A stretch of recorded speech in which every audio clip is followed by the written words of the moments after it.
Hey, so we should be live to play my playlist of love.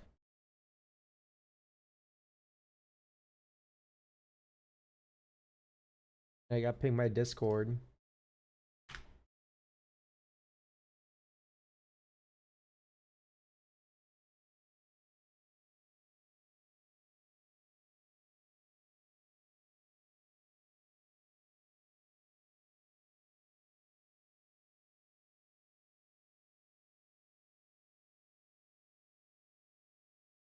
Have you seen Skyfall today? I have seen Skyfall today. It's fucking awesome.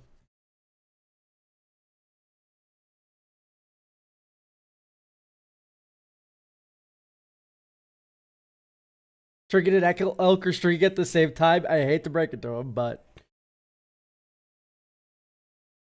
if we have to go by history here.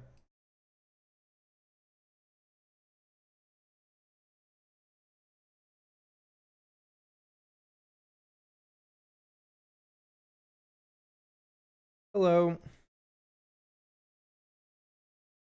Hey, you tricked me, smiley face. Why?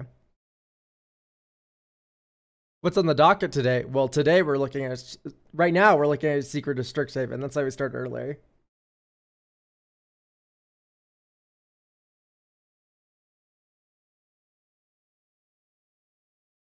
Oh, it's Tuesday. I'm a foolish fool. Hang on. Pause. I don't know why I thought it was Sunday. I copied the wrong thing. There are 0 slots available. No. It's Tuesday. We edit the Tuesday deck review. Sorry, kind of autopiloting the refresh. Okay, it's the 7th.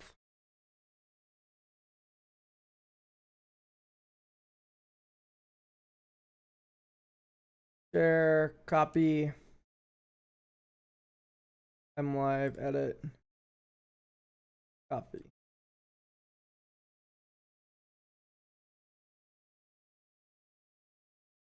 Okay, we're fixed.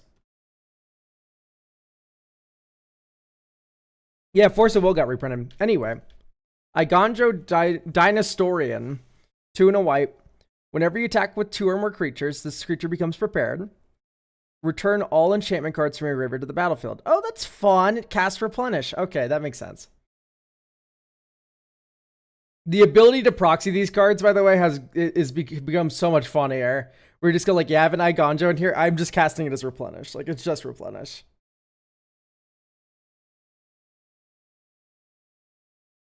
Why do your titles / thumbnails change 20 minutes after posting? They don't. What I do is I do A/B tests, so I'll upload a video with multiple titles and thumbnails. So that is what is happening. You're getting served a different one because it is testing the viability of each different one.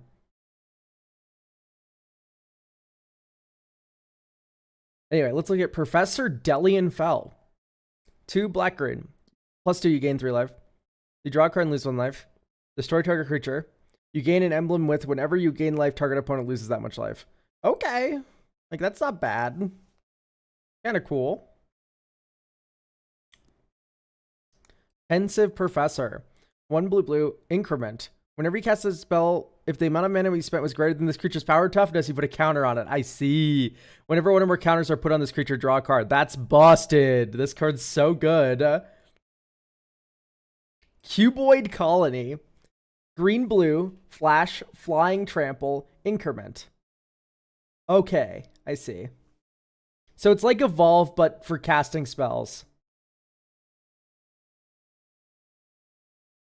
Yeah, the hardened academic. That one looks pretty okay. Molten Note. X red green red white.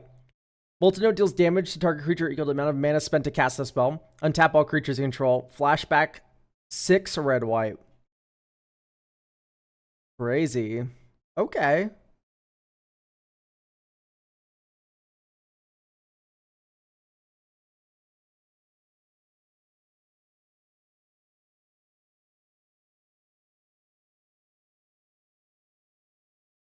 Old Growth Educator. Vigilance Reach Infusion. When this creature enters, put 2 counters on it if you gain life this turn. Okay, I imagine this is just like if you gain life this turn.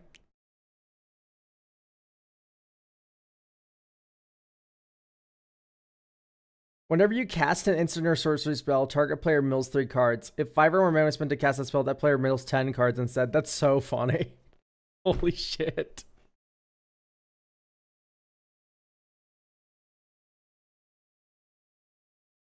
When this creature enters, draw a card. Each player loses 1 life. Whenever you cast an instant or sorcery spell, exile up to 1 target creature. Return that card to the battlefield under its owner's control. It just flickers? Okay. Okay, repartee must be whenever it targets a creature, it does something. That's a little clunky, isn't it? Where, like, you need to, like, target something that isn't the thing you want to flicker. That one reads a little clunky to me. I don't know how I feel about 5 mana value matters spell slinging. Like, maybe you feel weird about it. I don't. They're jerking me off at Wizards of the Coast right now. Like, they could not be, like, giving Cormella more juice than they are in this set.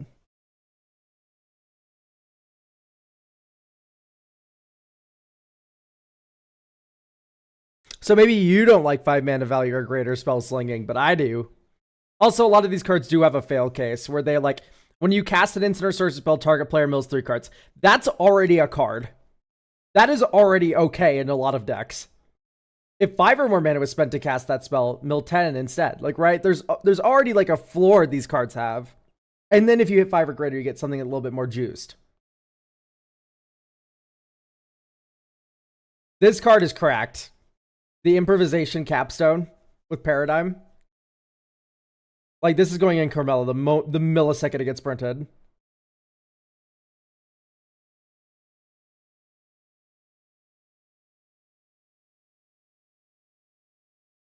When this creature enters, choose up to 1.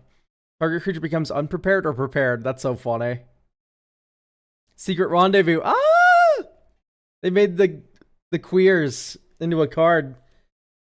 1 and a white 2/2 first strike. At the beginning of each end step, an opponent has more cards in hand than you. This creature becomes prepared, and then you can Secret Rendezvous off of it.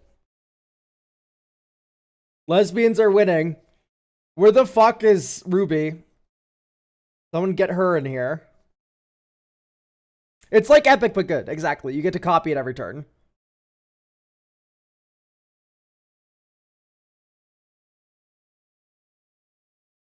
Grave Researcher. 2 and a black. At the beginning of your upkeep, surveil 1. Then if there are 3 or more creature cards in your graveyard, this creature becomes prepared. Reanimate. Aha, I see. That's fun. Landscape Painter. 1 and a blue. This creature enters prepared. And then 5 mana, you draw 2 cards. Okay. I like that all the prepared spells are real spells. That's so fun. I don't know if this one's a real spell, is it? Vibrant Ideas sucks. That sounds really bad.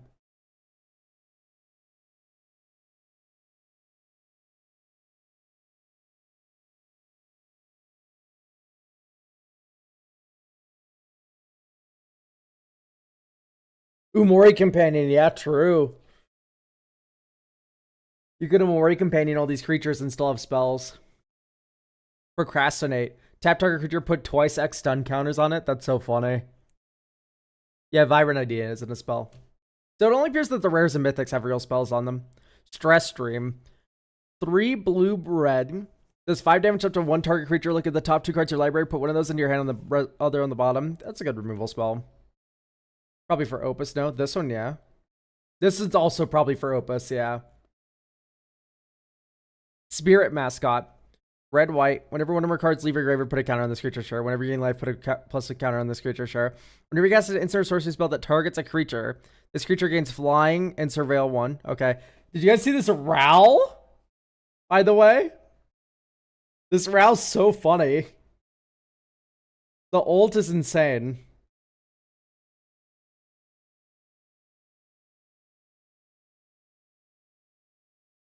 Black Rowl. +1 surveil 2. -1 any number of target players discard a card. -2, you unearth something, and then -7 is Ral is better Lily. No. Better Lily is an insane thing to say about this card. It's not better Lily. Lily is an edict. Lily is an edict. That is a very different use case. And her discard's on a plus, isn't it? Or is it on a minus? But I vividly remember her discard being a +2, her edict being a -1, and then her ult being a -6. +1 in both players. Yeah, exactly. So this is a very different card from Liliana. I will not have Liliana slander in my fucking chat, please. And we have all the Chud dragons. I don't really care about these designs, except for the fact that Silver Quill won again. By the way, Silver Quill won so hard. It's objectively the coolest one. This Silver Quill. Silver Quill got a goat card. Goated card. What do we get? Cascade Slop. Fucking 1,000-Year Storm already printed. We have Lorehold, which is like Miracle Slop, like draw discard, like so free. And then we got Silver Quill, the undisputed GOAT of the cycle. Once again, he won the first cycle, in my opinion, in terms of coolness. He won the second one hard too. Lorehold is cool. It's kill on sight. It's just, that's the best way to describe it.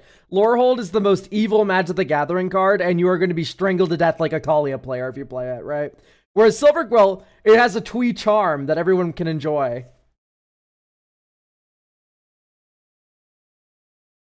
Well, you know, it's just cheating. It's just cheating. It's commander design. Witherbloom is so pushed that you also need to kill it on sight. There's a CEDH list for... Great, we're not talking about power. We're talking about how cool the card is. Lorehold's not a cool card. Lorehold's not cool. You're allowed to have a different opinion than me.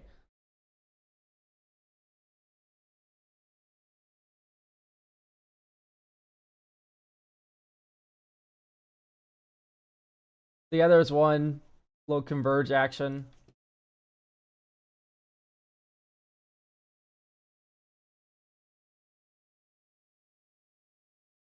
All right, and then we're back to all the charms. Did you guys see the fucking bonus sheet, by the way? Okay, first things first. Wisdom of the Ancients. Oh, Reprieve! This one's so cute. Okay, 4 blue, blue, blue. Okay, Cormella slop already. Sorcery. Return all instances of sorceries from your graveyard to your hand. Oh, Cormella's gonna feast!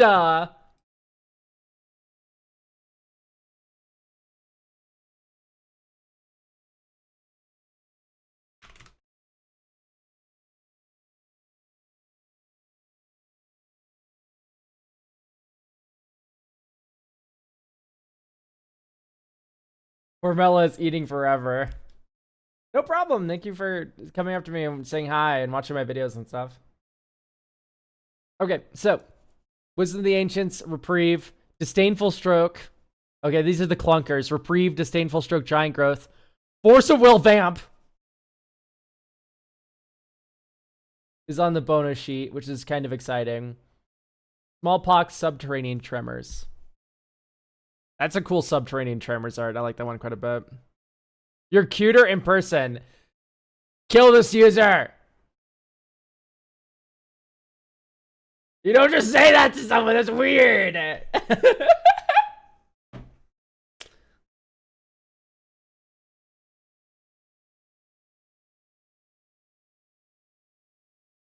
But yeah, I know. I feel like it's only weird because every fan I met at LDXP Tacoma was ugly. Joke! Joke! That was a joke. I'm just being mean.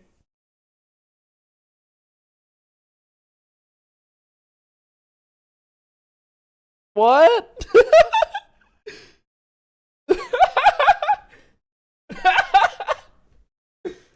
Yeah, Tacoma went really well. It was a lot of fun. I will be going back for Command Fest in July. Alright. This Smallpox art fucking bangs, by the way. Insanely good art. Yeah, a new Vamp and a new Force of Will. With Mu Yang Ling on it, which is awesome.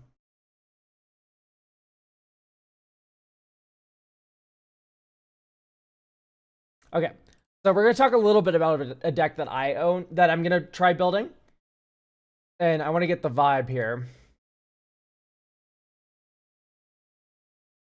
So this is the list. It's a Jaxis the Troublemaker deck. So we have a card named Smallpox. Yes, there's a card named Smallpox. The fact that you don't know that is a little bit of a self-report, Diego. I'm not gonna lie. So this is Jaxis Eldrazi. And the reason you might be asking why Eldrazi, there's two answers to this question. First things first.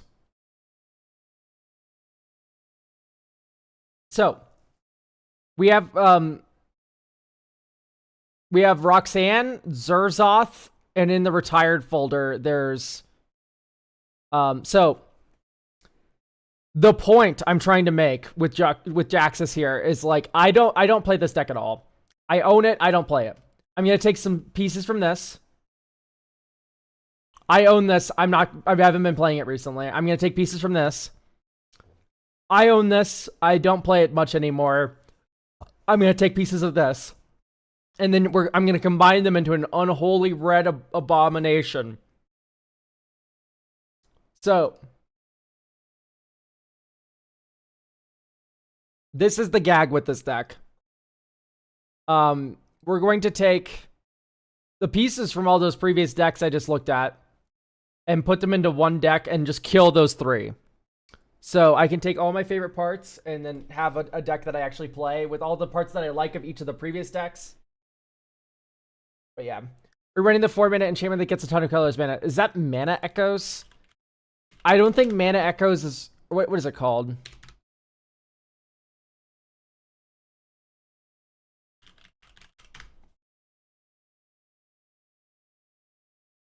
Yeah, it's a Frankenstein deck. Exactly. I'm taking all the pieces from decks that didn't work and making them into a deck that does work, hopefully.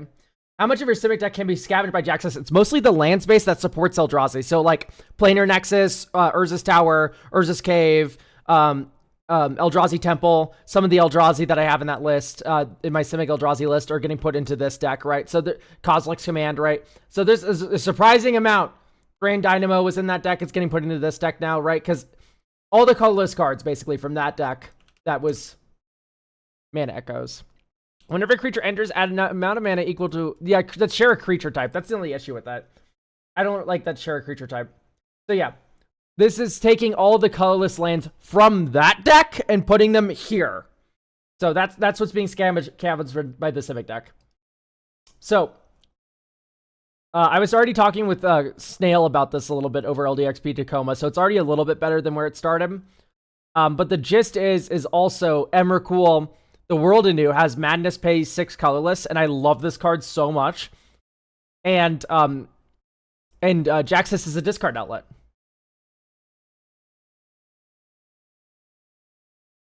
You're guaranteed to share creatures when your commander clones? Huh? I think it would turn Jaxis into Ritual. Oh, yeah, I guess so. By, like, 1 mana. I don't know. I don't really like it that much. Still. 4 mana to generate 2 mana whenever I clone something. That's, like, a little bit mid, I think. If it's a human, I guess I get 3 mana. It's okay. I would rather just run, like, the stupid idiot Priest of Urabrask or whatever. If I wanted a Ritual. That one refunds itself and then creates 3 mana whenever it enters. Like, that's the floor. I know, but the ceiling is, like, really hard to get, so I don't even like to evaluate the ceiling.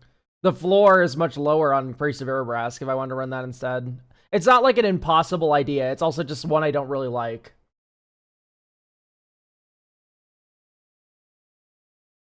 Playing there are no more creatures on the field. They need to share a type, which this deck doesn't really do all that well. Like, there's a few humans. That's about it. Okay.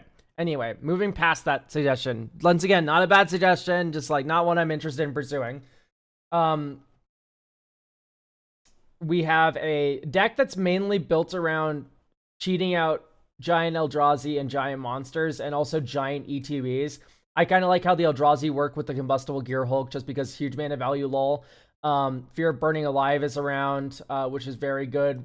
Delirium really matters in this sort of discard deck. And that, of course, helps with Kozilek's Command being a kindred. Yeah, I'm just curious if there's, like, anything, like, please ask me about anything here. New underscores albums thoughts. It's okay. I didn't really like it as much as, like, even, like, Fishmonger.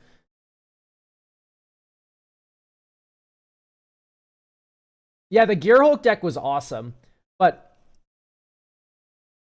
is there anything here that doesn't look like it fits? Because right now it's like I'm questioning anger, and that's about it. Gate to the Afterlife. I don't like Gate to the Afterlife. I don't think I'm ever going to have enough creatures in my graveyard to cheat it. And Felden is like, I don't like cards that rely on my graveyard being full. It's just, I'd rather just rely on something else. Here, we can playtest the deck.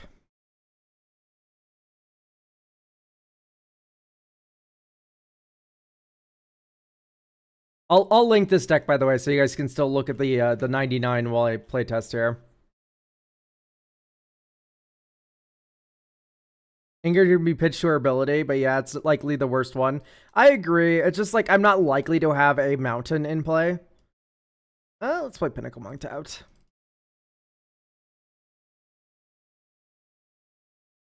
Yay. Discard 2 cards. Draw 2 cards. I want to keep him Recruit's Hatcher. Let's get rid of Industrial. Warp.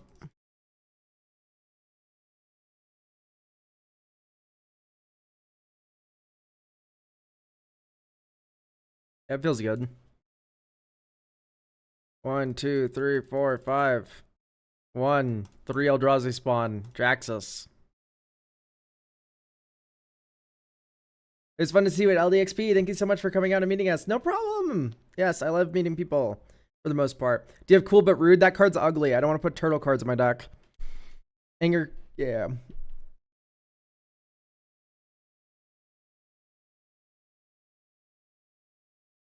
So you go red, discard a card, Emrakul's Hatcher, red 1, Alchemist greeting your shit, get 3 spawn. And then this dies, you draw a card. 1, 2, 3. You get Planar Nexus.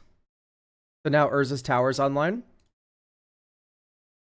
Ah, no, I can't meld Hanweir. Terrible. If only I could see in the future.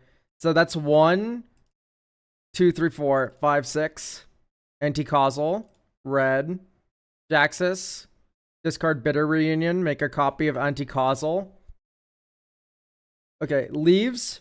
Draw, then cheat. Next turn. So, like, it does feel like the card flow could be a little bit iffy.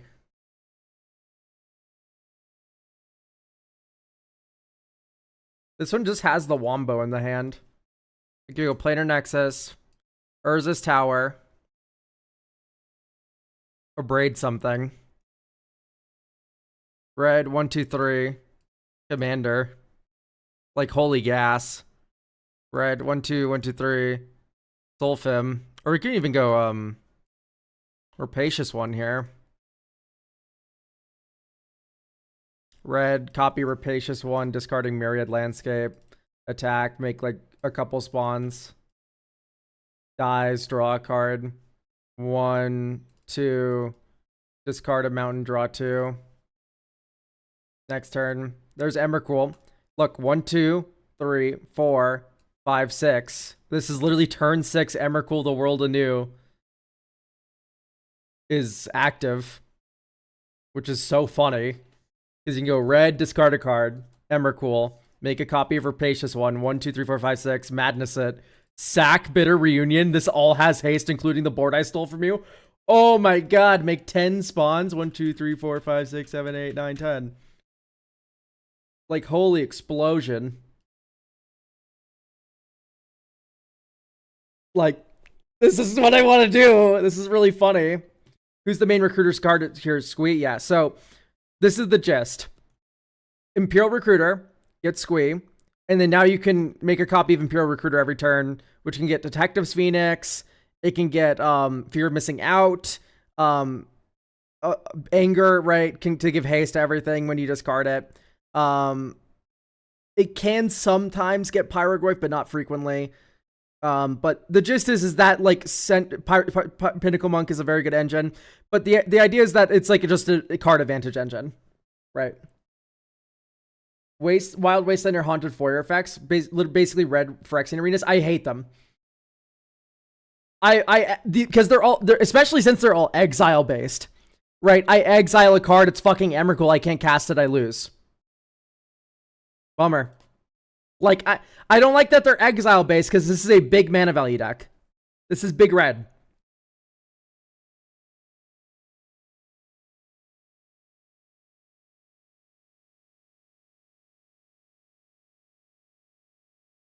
Add Clive. Clive is ugly. Ugly border. I don't run any Universes Beyond border cards. Fuck our bodies into broken shells. Your loss? I mean, I guess, but like also, my decks probably look prettier than yours do, so.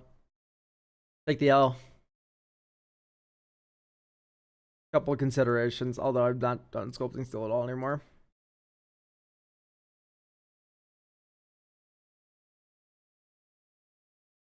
Yeah, like Ugin's Labyrinth would rip in this deck pretty hard, but like with all these 7 mana value or greater colorless cards.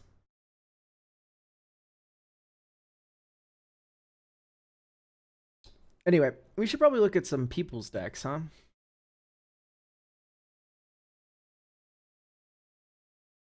Do we have Cardinal?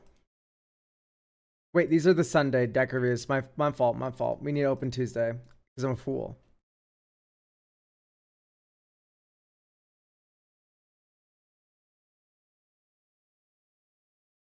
And the slots are correctly refreshed now. So if you want to get a deck review for next week, those are live for real this time. So that's the link to the deck review slots for next week. So do we have Hayden?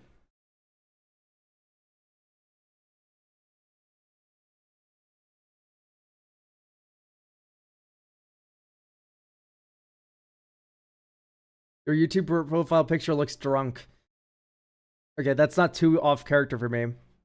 Are your Moxfield's Moxfield's deck public? The ones that I have in paper are, if you go to profile, the ones that I own are in the favorite decks area.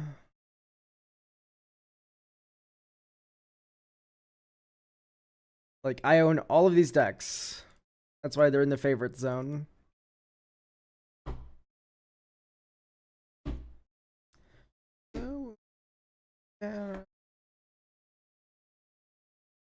Yeah, my friend drew that.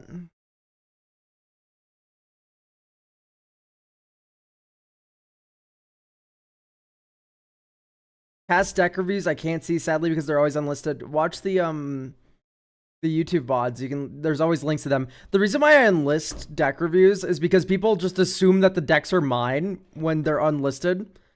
And then they ask, oh, how is this deck played? And it's like, I can't answer your question, dude. It's not my deck.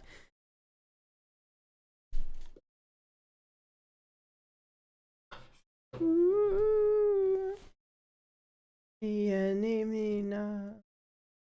we don't have Hayden. I probably won't be able to make it to the stream. That's why we don't have Hayden. We'll get to you at the end. Can't make it to the stream, so we'll push that one to the end. Now ready for the artifact spam will be present. Light. So I think we have light here. Yep. Skyline is here, actually. Oh! Okay, we'll do you next, then. After light.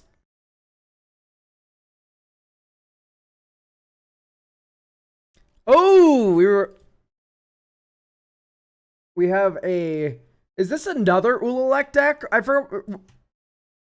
I'm trying to remember. Yes, this is the commander we looked at last time, too. Alright, let's get the gist here. I am now ready for the artifact spam. I will be present. My game plan is to copy anything and everything not meant to be copied until I eventually go creative mode and can play my whole deck. Although it's very slow at that, can only legitimately get a legislatively Get legislatively infinite. That's a very funny term. By turn 7 or 9, no universes beyond.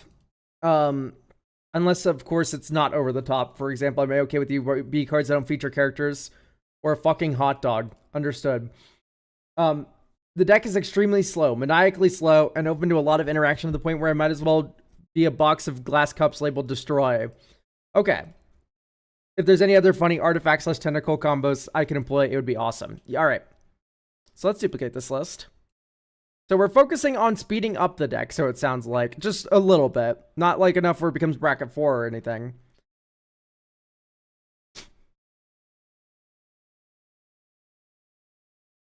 Okay. So Ancient Stirrings is a land. I do want to emphasize.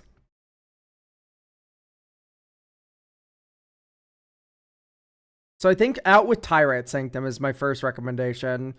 Because we already have a land here with Ancient. Devoid, draw a card. Okay, so I see the appeal, right? We go infinite. You can now draw a bunch of cards with Prophet of Distortion. I see the appeal. Okay, I'm trying very hard to like this card. Where its floor is bad and its ceiling is win when you have infinite mana. And I think my argument is if a card says win with infinite mana, then it's probably not good. Because hopefully most of your cards will win with infinite mana. I'm generally not a fan of Ugin, by the way. It's just a little middling. Sensei's top just kind of feels like it's here, but unless we have Glaring Fleshraker. We have Glaring Fleshraker, and also unless we have Mystic Forge. Okay, so I think this is a little too strong. I think sometimes you're accidentally going to infinitely combo on turn 5. And if that's something you're fine with, then that's great. However, I do think this is like bracket 4 material, this Wombo. Now, you're welcome to say I don't care, in which case, fucking nothing I can do about it. But I am saying I think it's not meant to be bracket 3. Oh, brilliant. Okay. If this is not meant to be bracket 3, let's go insane. Eldrazi Conscription sucks.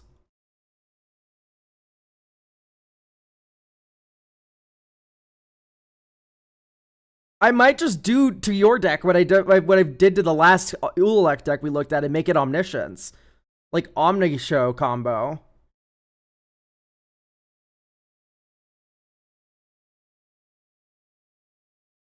Because you get Omniscience, you get Shifting, and then you have a party.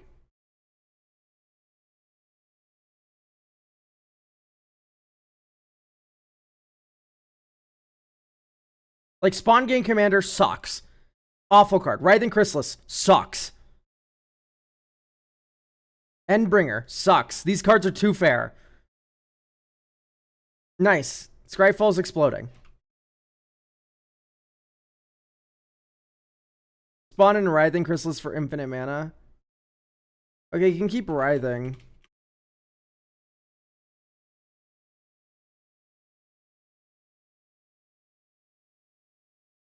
Scryfall is farting right now. Brilliant timing. I love when that happens to me.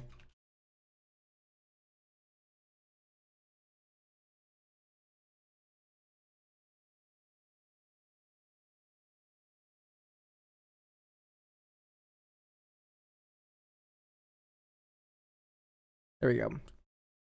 So now we have both of those in. We have the Eldrazi linebacker. Oh, those spells cost 1 less. I don't like these cost reducers. Hope Ender Quaddle. Whenever you cast this spell, counter target spell and opponent controls unless you pay 1. That's funny. I'll let you keep it. Enters another target creature, gains hexproof until end of turn. Awful.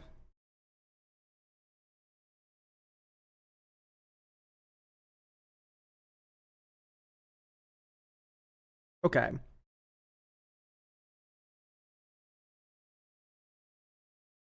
The cost reducers allowed the Sensei's top combo, also free Ululek trigger payment. Oh, no, you're right. We need to keep the cost reducers. Fuck. That's such a bummer. Because I do generally think Herald of Kozilek is really bad.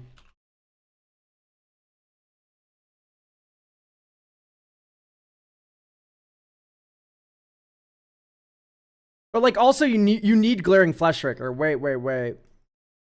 Okay, I'll let you keep Herald of Kozilek, but I don't believe anything else.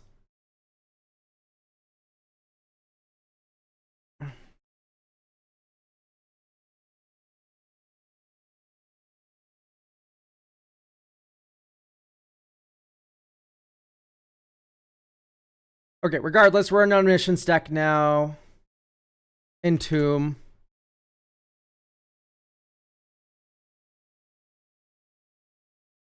Crop. Rotation. Sylvan Scrying. Faithless Looting. Malevolent Rumble.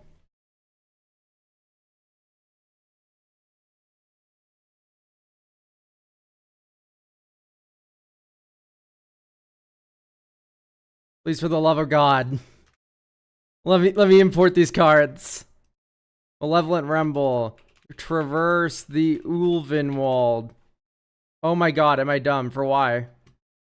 I accidentally hit cancel.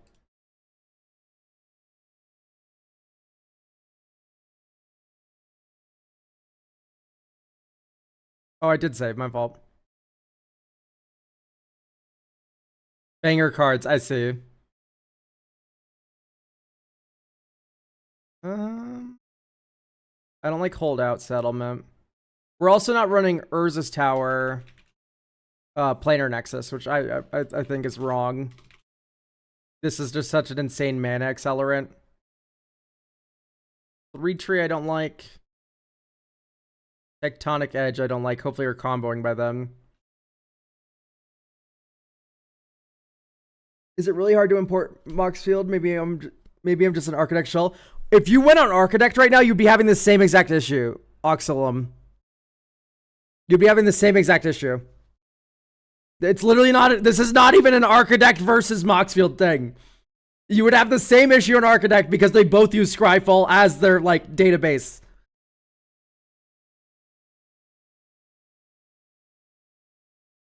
Path of Ancestry, Opal Palace. No. These things you're suggesting are just way too fair. We're trying to kill people. I don't like Eldrazi linebacker. The more I think about it.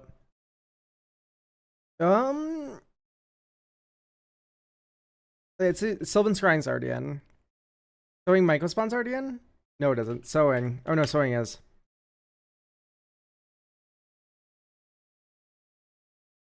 Eldrazi allows swing outs if I don't get any other combo pieces. That's great. I think we shouldn't be prepping for the fail case with a dead card.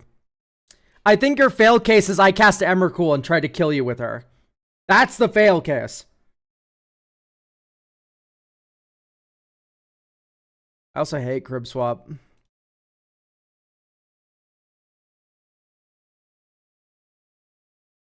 Okay, so, like I know it's a Kindred, whatever. Like, just keep Nameless Inversion, keep Kozilek, man. You don't need anything more. Vesuva would be pretty gas. Maybe Frantic Search.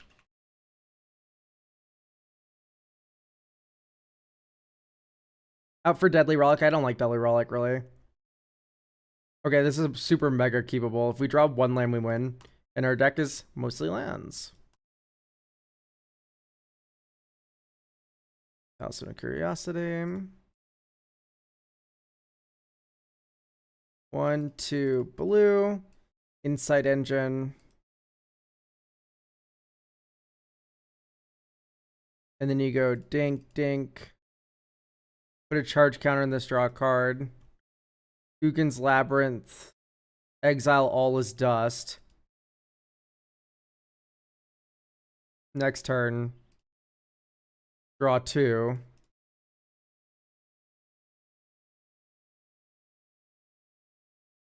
We still miss our land drop, which is just brutal. Just brutal. No other word for it. Okay. 1, 2, 3, 4, 5, 6. Bummer.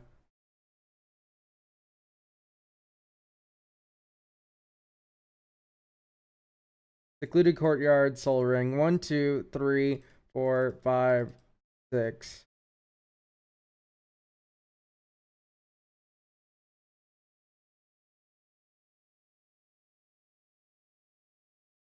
2, 3, 4, 5, 6, 7.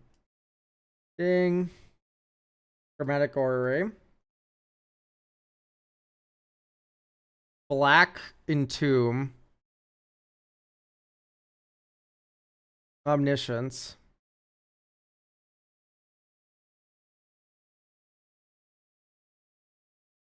That was because we missed a land drop. Look at the top 5. 1, 2, 3, 4, 5. Okay. Rob. So there's shifting woodland. Command tower, ancient stirrings. 1, 2, 3, 4, 5. Cavern of souls. Next turn. Cavern of souls. No. Ugin's labyrinth, spawn bed productor underneath it.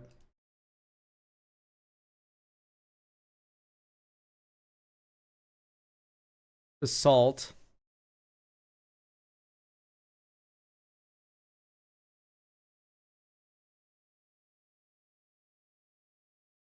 Draw a card. Draw 2 cards. Now we're cooking. 1, 2, 3, 4, 5, 8. Okay, I'm seeing how slow this is. I'm gonna argue Ulamog's a little too slow. Doesn't really do much. Like, this draws cards. Emrakul disrupts.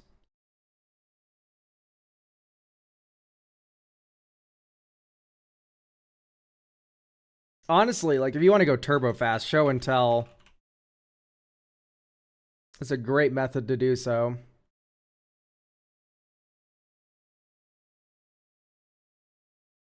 And also fits into your mainly Simic theme. I hate Patchwork Banner. I have no idea what we're doing with this, actually. We're going to give our 13/13 Emrakul +1/+1. That's good.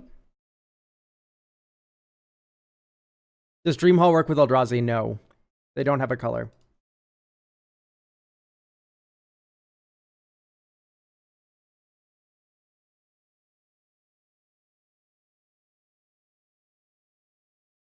Burdog Core, I'm just unimpressed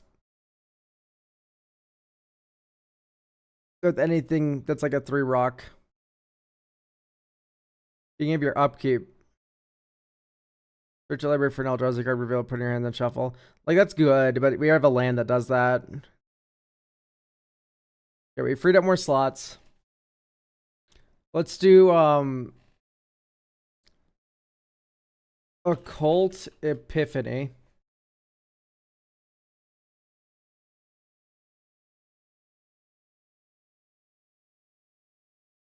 Important of Calamity and all that. So we're gonna go to bulk edit. 1, Portent of Calamity. 1, Brainstorm. 1, Brain Surge. 1, Occult Epiphany. Save. Sammy? No. White is a little hard for us to get.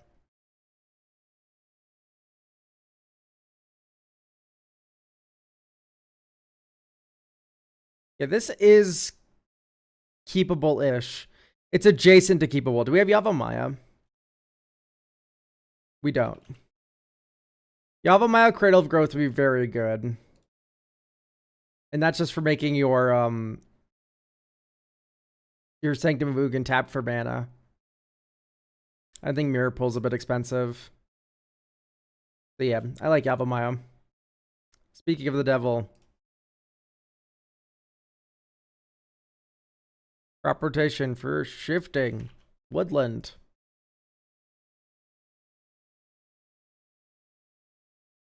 Yavamaya, Malevolent Rimble. 1, 2, 3, 4. Get anti-causal. Nah, let's get a land. Winding Caverns. Let's go to graveyard. And now we have Delirium.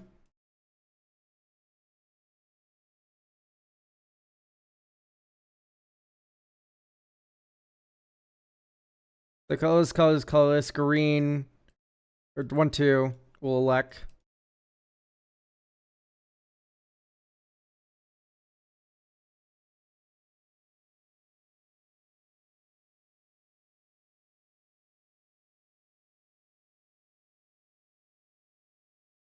Draw 2 cards, discard 2 cards.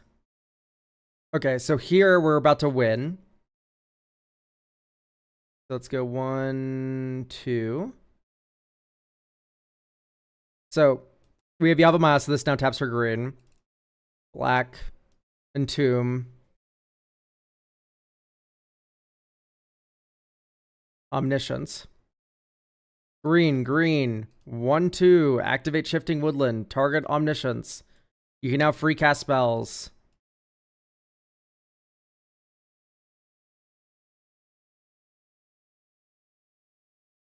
That's not card winning, but you're doing some things here. 1, 2, 3, 4, 5, 6. Yeah, sadly, it's just so expensive to activate that ability. No infinite mana here. Is it infinite mana?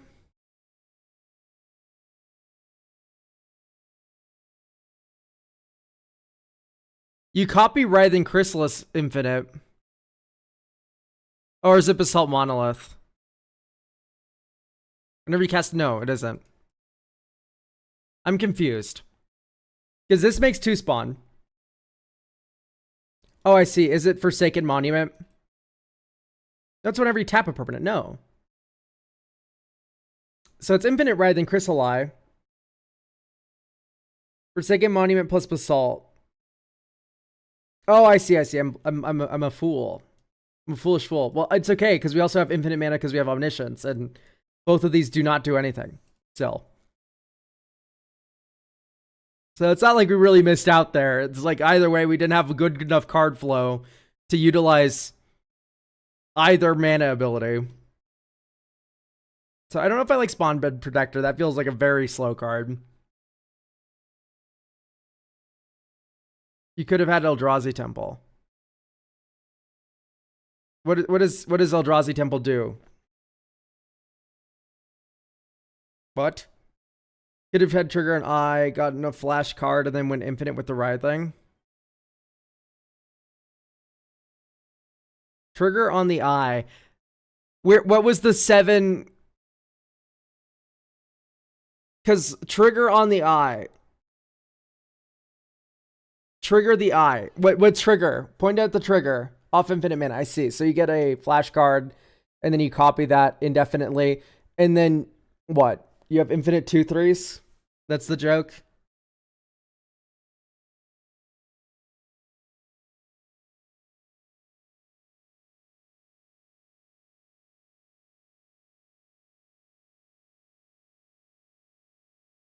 We should have Vesuva turn 1 if we could, by the way.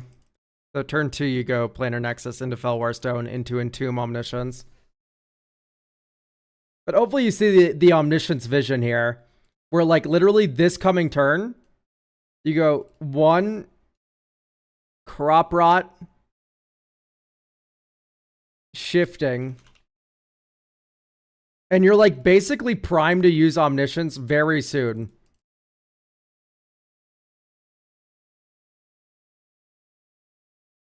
One, 2, 3, 4, 5, 6, 7. Ugin. Gain 3 life, draw a card. 1, 2. Talisman of Impulse. 1. So it would be 1, 2 Talisman of Impulse. Green 1, up the Beanstalk draw. It's just we don't have Delirium, which is a big bummer. We already have Malevolent Rumble. We could like Mishra's Bobble this deck up, or yeah, like I don't like Strionic.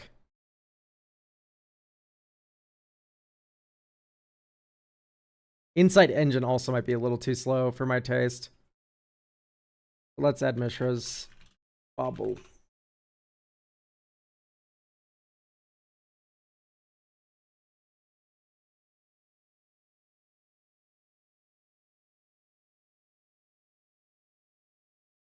Yay.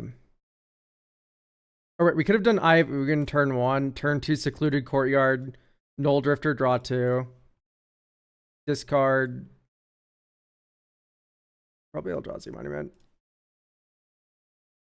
Sanctum of Ugin.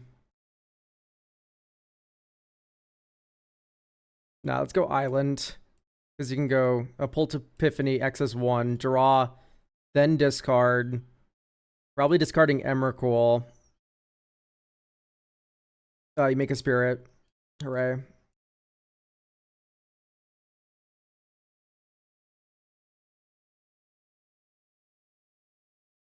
Like, so far, the main issue I've been having every single game is that I think we're too all in on colorless.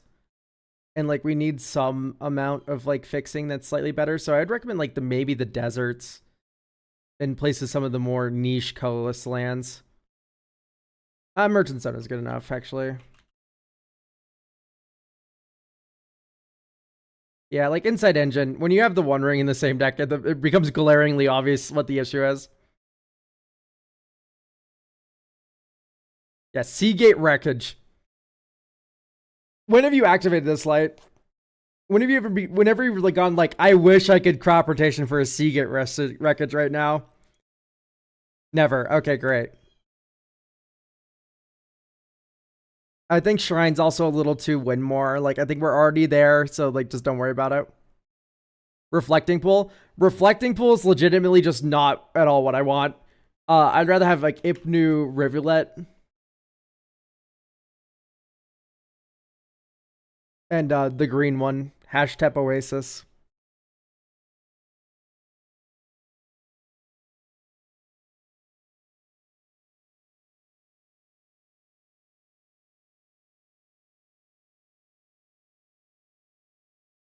Hashtep Oasis.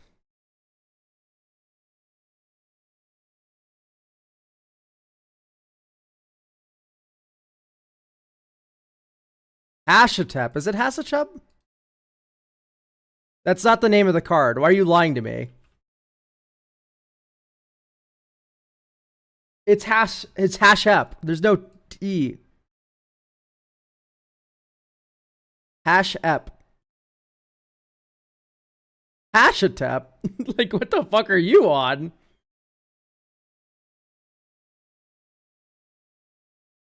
So we have Brain Surge, Brainstorm, Portent.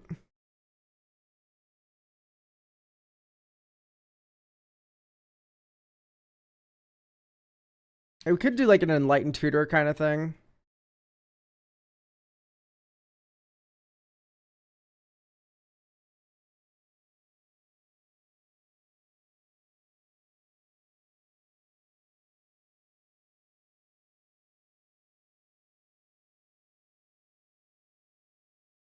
Scryfall's not responding. We know. We know. I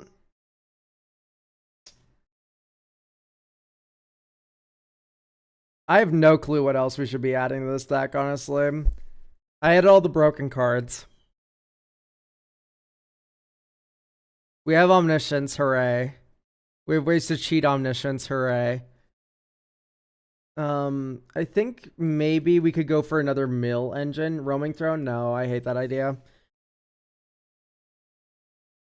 It's a bad deck. It's not a bad deck. It's fine. I think what would probably be good is like upping Delirium somehow. I think that's gonna look like Careful Study. That's the blue Faithless Looting, right?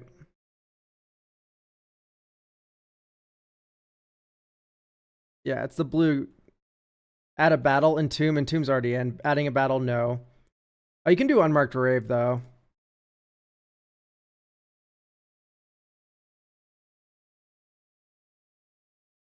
Yeah, non-legendary card. Sounds good to me. Alright, let's play test. I would not keep this hand. I would keep this hand. This hand's broken. Wasteland Talisman. Or not Wasteland, sorry. I don't know why I like instinctively thought that was Ancient Tomb.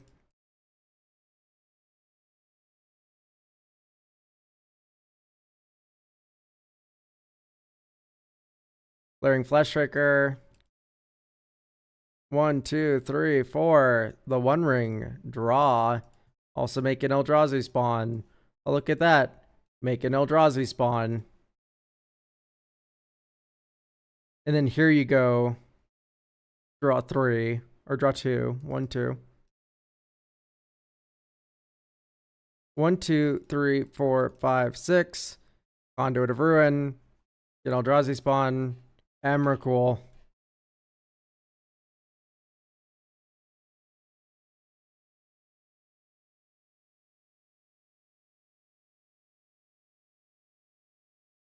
One, 2, 3, 4, 5, 6, 7, 8, 9, 10, 11. Oh, we have 12 mana. Terrible. Oh, but -2. Hooray. 12 mana, -2. Yes, we only need a second one spawn. Control your turn.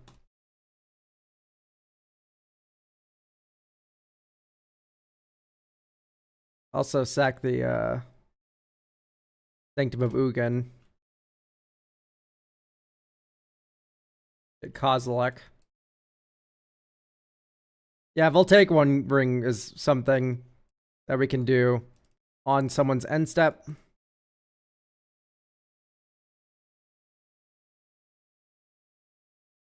Yeah, like, you're doing fine. Don't worry about it.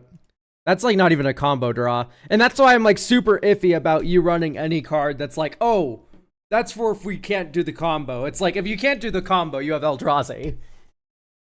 Great news, pal. You're in the best place ever to be a non-combo. Combo right there, Echoes on top. There you go, that works too. Does Echo and tops work? Fleshrakers, your reducers, as you go. I don't know. Like, you have to draw it off of the... You draw top off of the top activation, because it triggers twice. Is Belby any good or too slow? I think Belby's bad here. Also, generally, giving your opponent's mana is also not the best. This is an insane hand. You have Glare... You have two parts of the... You have the whole combo, actually. So, let's keep it. Sensei's. Yeah, so just next turn it. Dink. Pass. Look at the top 3.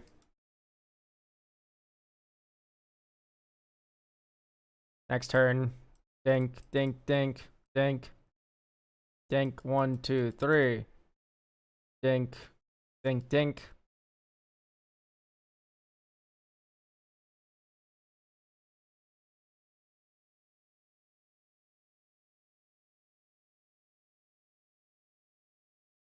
Hello. Okay. 1, 2, 3, 4, 5, 6. Echoes.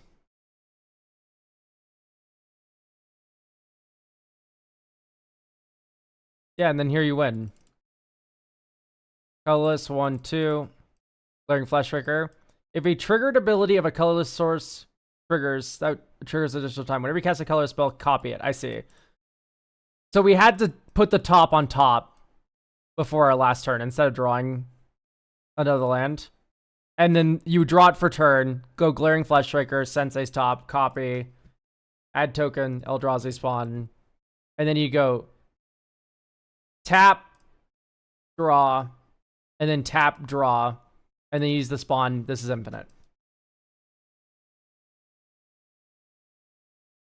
Exhibition Tide Color. Let's see what this card does. Did they reveal more after we stopped looking at it? Oh, they revealed more. Hang on, chat. So, once again, it makes 2 spawns also. That doesn't really matter because we're doing infinite damage room. So, like, legitimately, not even part of the issue. Yeah, I'm fine with playing deal infinite damage. Believe it or not. I think that's enough. We don't need to draw our whole deck and make infinite mana. Like, we get the idea. We're there. The only other thing I could maybe mention is like Displacer Kitten, because like Displacer Kitten Chromatic Aura Ray just like wins so hard. But you'd probably want, and like One Ring is here. Yeah, Displacer Kitten would be so broken. So you might want like Coveted Jewel. Because Coveted Jewel is also just card draw during your own Omniscience turn, which seems very important. Honestly, you're a combo deck. Let's just go down board wipes. Like, I like Allah's Dust because you can put it under Ugin's Labyrinth, but like the other one I'm not a big fan of. Ugin's Binding, who cares? Right, do this. Oh, Displacer Kitten has tentacles also. No, you're so right. It's on theme. It's on theme. Okay, brilliant. I like this a lot. Yeah, because you can also do some funny stuff with Displacer Kitten beyond just flickering your artifacts. Like, you have, yeah, when it enters, you make 2 spawns. Like, there's other enters effects that you have going on. Up the Beanstalk draws cards, right? Yeah, no, this is gonna work now. It has my stamp of approval. Okay. We have more Strixhaven stuff to go through. Let's look at the Strixhaven stuff. Quick Strixhaven break, back to deck reviews after that. Okay, Diary of Dreams. Whenever you cast an instant or sorcery spell, put a page counter on this artifact. 5 mana, draw a card. This ability costs 1 less for each page. Okay, so once you've cast 5, it's free. The Dawning Archaic. This spell costs 1 less to cast for each instant and sorcery in your graveyard. Reach. Whenever it attacks, you may cast an instant or sorcery card from your graveyard without paying its mana cost. Oh, okay, that's cute. Nagus of the Library. That's part of the bonus sheet. Or, it's part of, special guest, I see. This card's cool. I might put this in Carmella. No problem, Light. Thank you for getting a deck review. Dualcaster Mage. Hi. Whenever you cast a spell, copy it if you gain life this turn. You may choose new targets of the copy. Target creature gets +2/+4. That's cute. Grim Haruspex. That one's really nice looking. That is not a human wizard, though, I'm afraid. So sorry to say. This is anything but a human wizard. Murmuring Mystic. Fun. Oh, I see they're on the screen. Oh, they're talking about them. Oh, I'm a random Strixhaven professor. Look at this broken combo piece. Yeah, because there's the Murmuring Mystic. And he's being taught by... Look at how broken this card is in Pauper, says the Quandrix professor. Whoa! That Archaeomancer printing is fucking awesome. Okay, Graduation Day. Whenever you cast an instant or switch spell that targets a creature, put a counter on target creature you control. Okay, that's cute. Duty's first year. Green man, 1 green mana, 1/1. Enters prepared, and then it has Rampant Growth. Aww. I see. It's one of those, like, 1 green mana, then 2 mana ramp things. That's fun. That might go in Kellen, even. Because it's very cute. Duty Beyond Death. Oh, that's badass art for that card. It's really funny that we're getting a reprint of Duty Beyond Death, even though we got it, like, last year.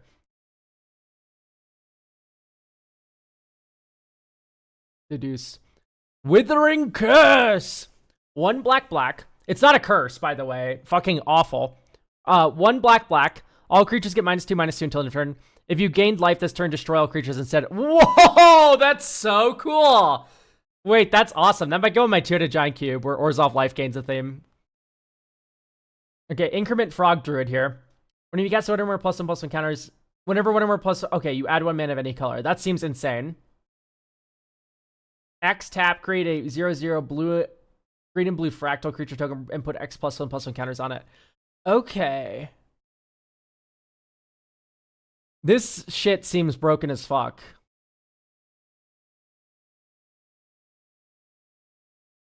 Which is cool. Sky Coach Waypoint. Target creature becomes prepared for 3 mana. That's cute. Dual Tactics.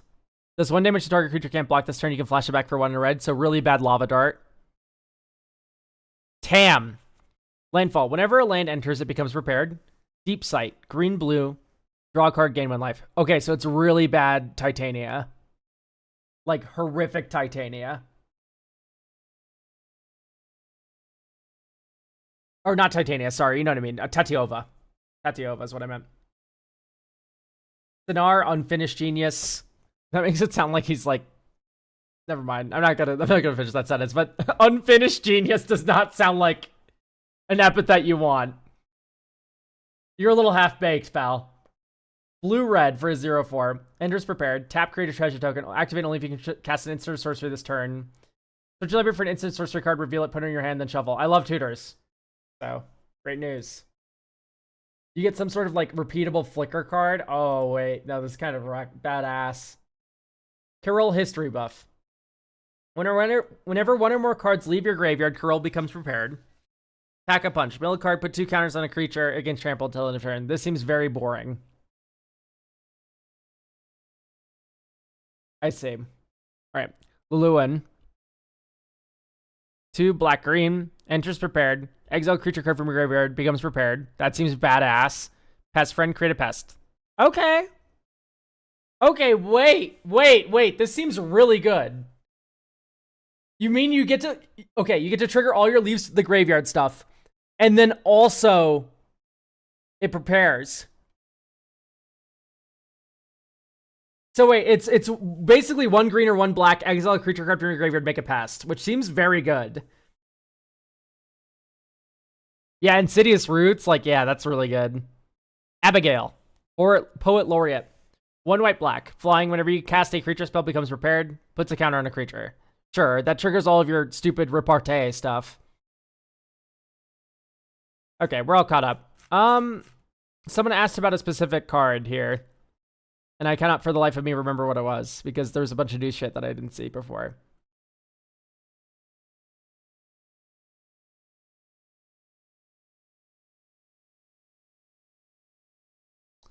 Library of Lang, Cody. Oh, look.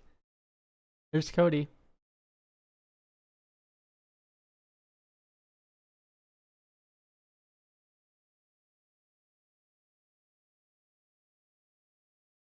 Okay. Let's continue our deck review chain here, everyone.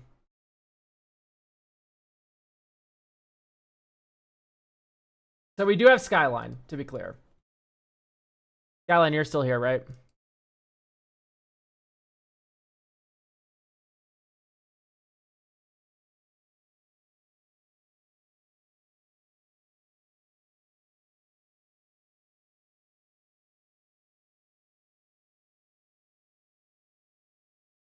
Because we have a Lazav deck, and that makes me really excited.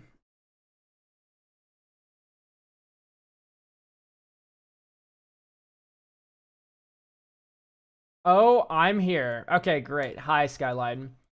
Skyline, use Lazav to mix card information together. Creatures in the graveyard kind of act like reusable instants. I built this combo deck, but move towards artifacts and counters, less out of nowhere wins. But move towards artifacts and counters, less out of nowhere. I see, okay. Any cards are okay. Specifically looking for a fast/better win con. The counters game plan is slow, and I love using Theft to supplement. I want to avoid something like Vector Ass plus Phyrexian Dreadnought. Okay, yeah, so we don't have to do Dreadnought or anything. But something that does worry me is that you don't know about the secret tech. The secrets. So, I was a Lazav fiend back in the day, where I just utterly loved Lazav. And I built him in a very funny way, where I'm just going to run you through the pieces that of my favorite combo to use with Lazav. Are you ready? It's going to be Orcish Bowmaster. Orcish Bowmasters is 1. And then it's Changeling Outcast. And then it's Jace's Archivist. Okay, now Scryfall decides to stop working on the final piece of the puzzle, ruining the tempo of the reveal here. Okay, so here's the joke. Changeling Outcast is an army.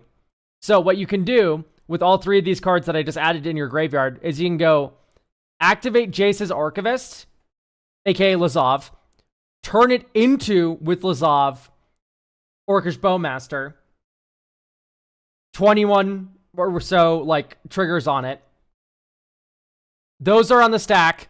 Turn it into Changeling Outcast. It's an army. You put all the counters on the Changeling Outcast, which is Lazav. It fits the counters theme. It's not out of nowhere because all these cards are in your graveyard. It's really funny. It's really funny how jank it is.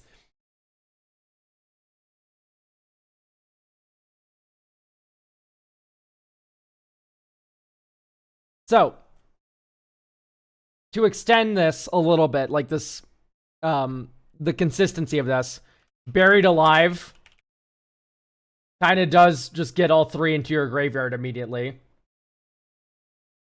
Guess how you can get Buried Alive? Perplex. Get 2 to a 3 mana thing.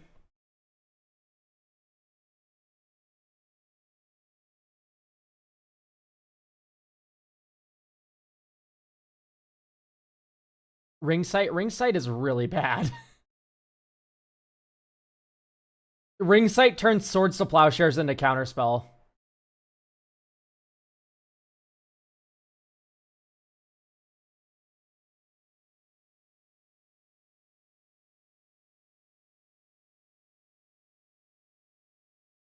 Okay. Remove a counter from it, it becomes unblockable. I see the appeal. For me, it's just like, why aren't we changeling outcasting, attacking after combat? Same thing with Ornithopter. Cabal Therapist. What are we doing here? Because, like, I don't know what percentage of this is, like, weird combo pieces that are very important, and what percentage is, like, this is just really bad. Right. I don't know what the ratio of all that is.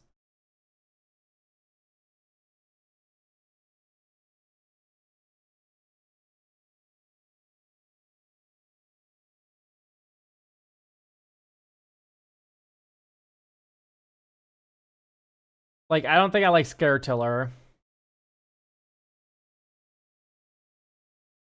Silent Arbiter's okay.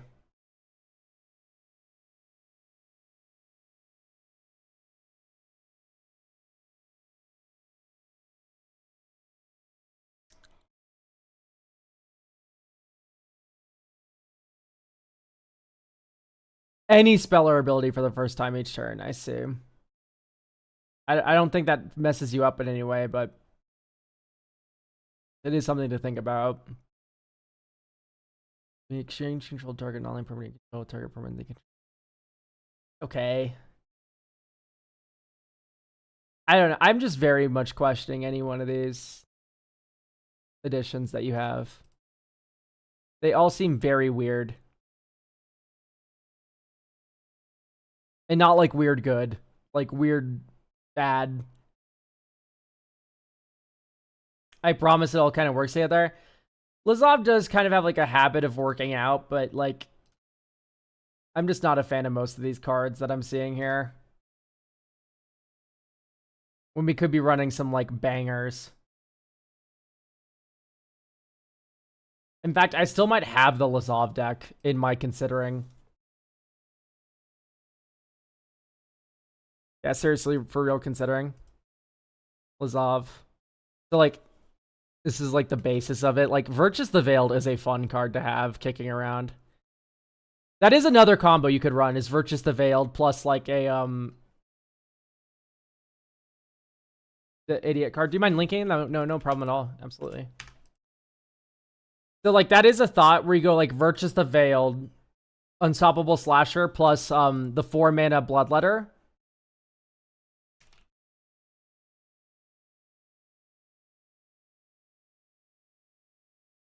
Also, no Training Grounds is a war crime.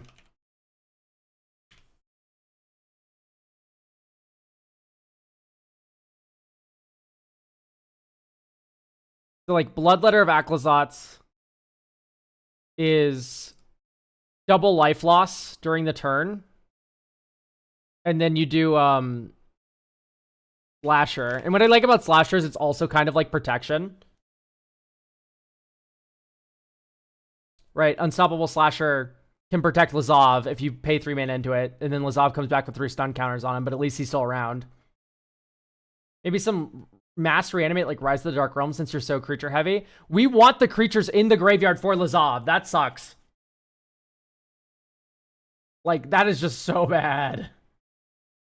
We want them in the yard.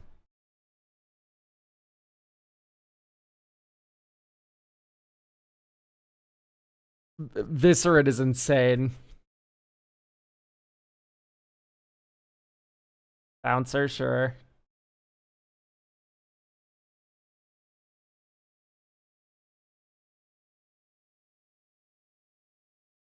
I don't like tiny bones. It's so middling. IR's Oathsworn is fun. It's just going to be hard to get exactly 4. Okay.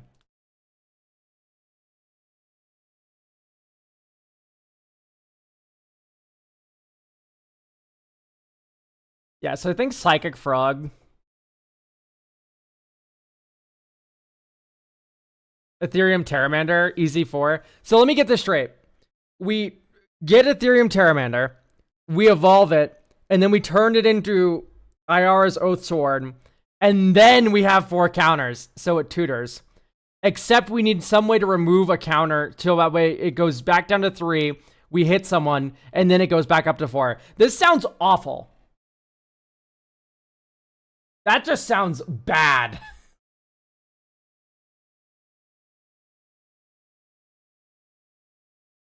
Double Primal Orden. It seems a little weird with like the saga triggers. Like, think about it for half a second. Also, Likeness Looter is just like a backup Lazav, which I kind of like.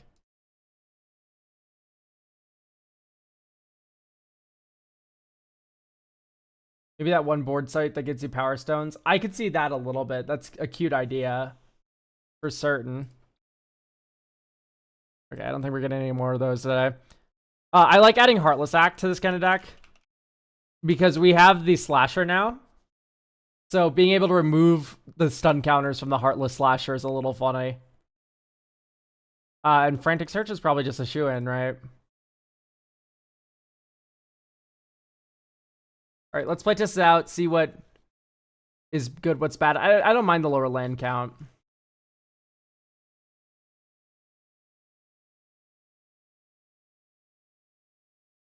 So why are we doing this?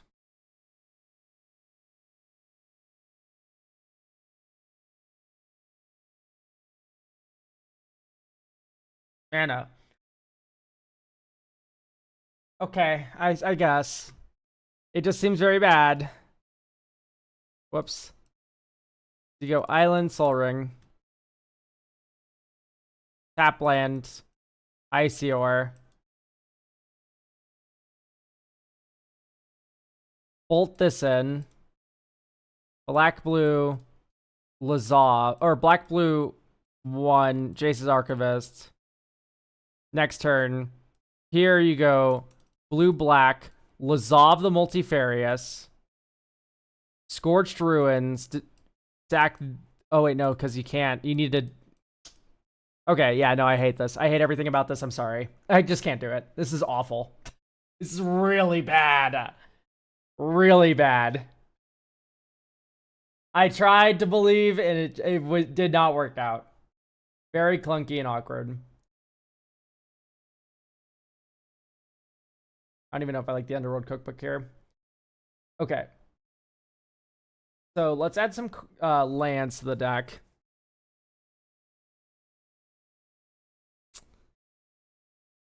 I'm just trying to think what might be best. Waterlogged Teachings would be a good one, yeah. Lorien Revealed is always just like a banger.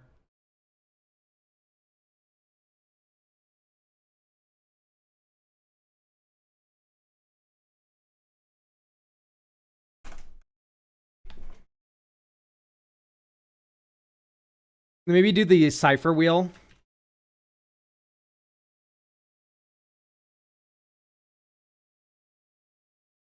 Whispering Madness. Because we have the Orcish Bowmaster plan.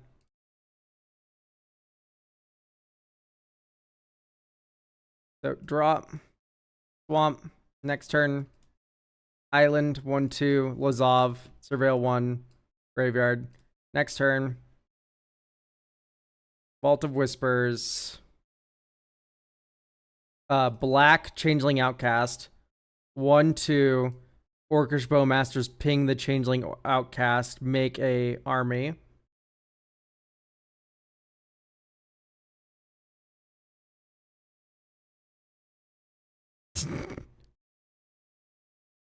Thank you for the super chat, Queen's Army on YouTube. Okay, Agadeem's Awakening bolted in.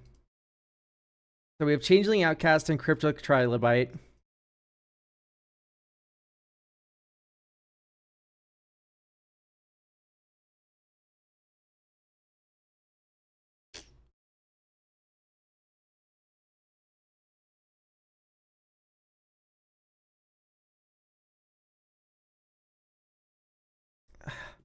This is just so clunky, right? Where like we have a bunch of good cards in our hand, but they're all like not working well because they're not in our graveyard.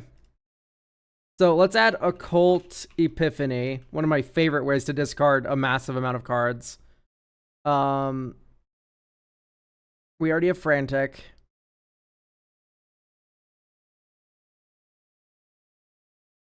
Careful Study would probably be a good idea.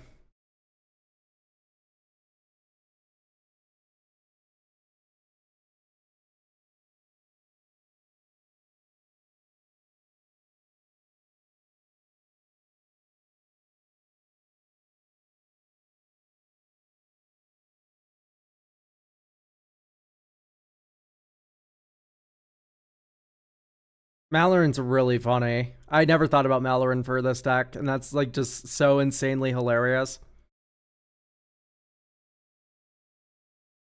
Get a map token. Yeah.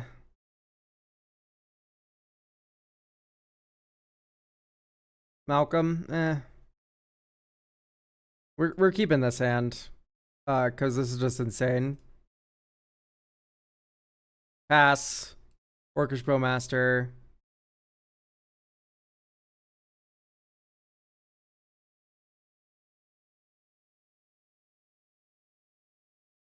Prevail 1. We'll break her to graveyard. Next turn. Okay, blue Omen Honker. 1, 2, 3. Buried Alive. Jace's Archivist. Slasher. And then whatever the last one's called. That one's also really good to get. Changeling Outcast. There we go. Close and shuffle. Next turn. And then here's where we go crazy ham with it. Because you go 1, 2, 3. Lazav is now Jace's Archivist. Activate Jace's Archivist.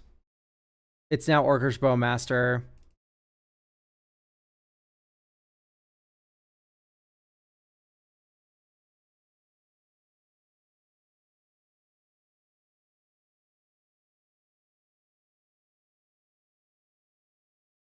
So covered swamp, attack with the 22/22. Next turn. Feel that enters tap though, so let's bolt this in. Like, hooray, this is really funny. I've tried to like Threaten Turbine in my time, by the way, and it's just like it is so difficult for this card to be like actually good. It's a tough sell for me. And now that we have Bloodletter of Aclazots, do we have any other demon? I don't think we do. I think it's just the one. Yeah, I like the new Strixhaven stuff they revealed today. I was thinking about like Demonic Council.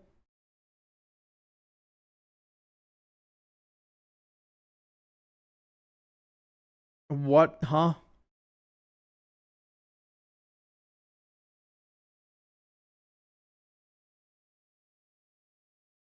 No, it's everything but 2. That's Archfiend of Depravity, and it's okay.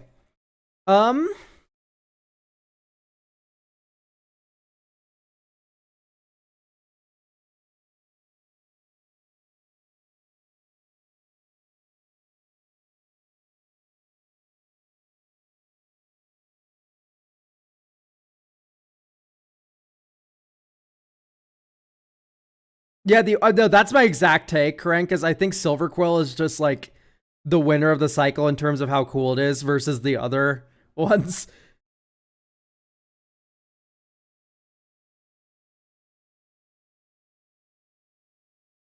Oh, the 3-mana Wrath that cares about life gain? Yeah, no, that card's cool.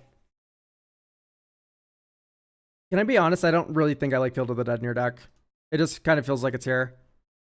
And it's not really doing that much. Like, you don't even have normal island or swamp to split the names. Like, it's just kind of here. And that makes it feel weird to me. It's not even like it's bad. It's like, it's just there.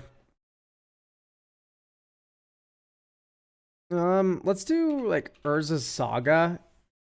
If I remember correctly, we don't really have a budget cap here. So I'm like, okay, we already have Urza's Saga. I'm just blind. What about, like, Trinket Mage?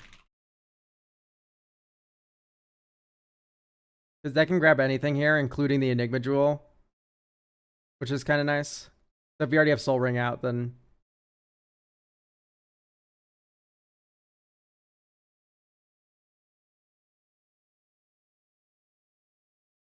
you're Beastbinder. Oh, yeah. Bop Soup, thank you for getting a deck review for next week. We still have 5 slots left on top of that one, so don't forget to get your deck reviews, guys. Because they typically sell it actually like relatively fast, if previous streams are to be believed. Like, if I had to guess, they probably won't last the day. I kind of want a Hedron grab in here. It's just so much mill. You can maybe do some like funny traumatized stuff.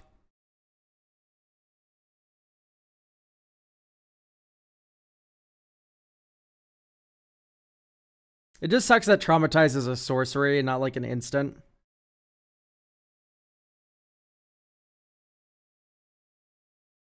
Hedron Crab doesn't sack outlet or will breaker. Those words leaving that sentence means nothing to me. Do you mind completing that thought? Hedron Crab doesn't sack outlet or will breaker.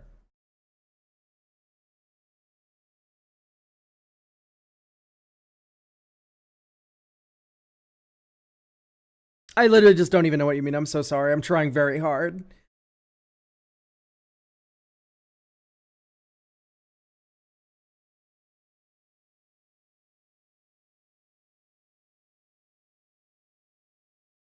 Dark blasting your own stuff. Oh, I guess. That seems kind of bad. I just don't like that. I'd rather you just run like a Viscera here.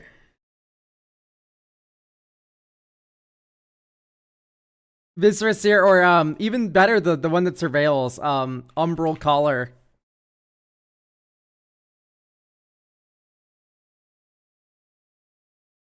I'd rather you just run a good card. Where'd it go? There it is. Umbral Collar Zealot. Best part about Umbral Collar Zealot, you can muddle the mixture for it. You already have the muddle the mixture. What's the Demir Infiltrator? You can Demir Infiltrator for it too. Hooray. Okay, pretty decent hand. We just need a black mana. Blue, 1/2. Dizzy Spell. Tutor 4. The Enigma Jewel. Or I guess you get Soul Ring. Soul Ring's just better.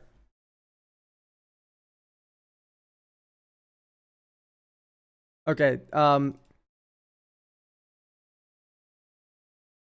ideally we draw a black source sometime before we die. Hopefully we draw a fucking land drop at all. Oh my god! So it's 37 lands right now. I thought we can get away with it because we're soul ringing it up, but I just guess not. I guess that's just not true. I know Paradise Mantle has like combos. I just think it's our worst combos. Omen Hacker won't let you cast that creature. I never used Omen Hawker mana for anything other than cycling a transmute card. So I don't know where you got that idea from, but I don't like Lethal Scheme. Okay. ID equals to type land, sort USD. Holy shit, what happened to Morphic Pool? Is that the real price of Morphic Pool? What?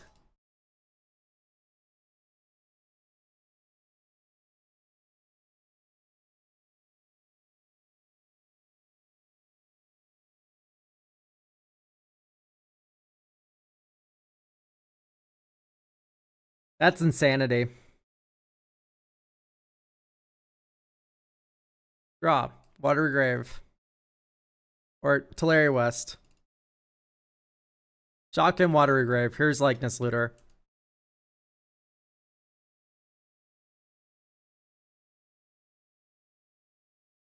Draw. Discard Meekstone.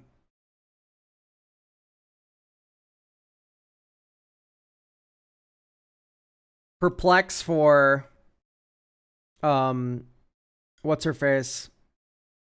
Slasher. Treasure Vault.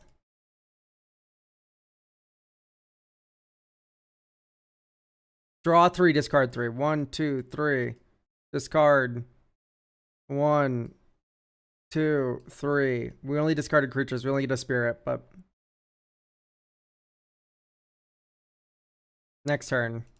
1, Springleaf Drum. Springleaf Drum. 1, 2. Okay. First things first, you make it into a changeling outcast. You attack. 1, 2, 3. You make it into an unstoppable slasher after blocks. Half your life total. Oh, we could have played this as a land last turn. My fault. Nice. I like how it turns over all of my lands when I just want to turn over the one that turns over. Okay, great.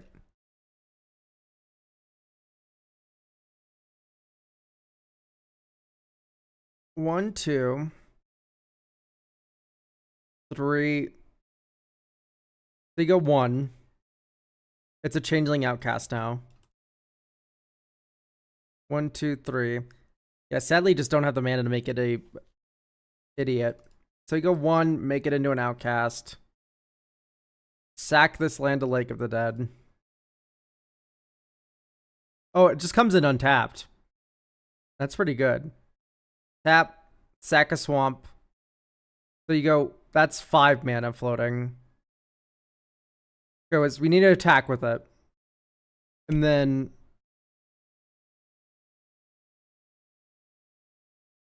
we turn it into a unstoppable slasher. And then tap, sack, Watery Grave. It's now a Bloodletter of Aclazotz with the slasher trigger on the stack.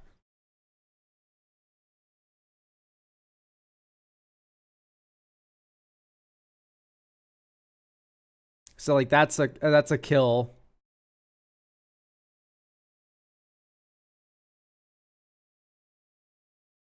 Right? That's a plan. This is good. And you still have Buried Alive to do Buried Alive things.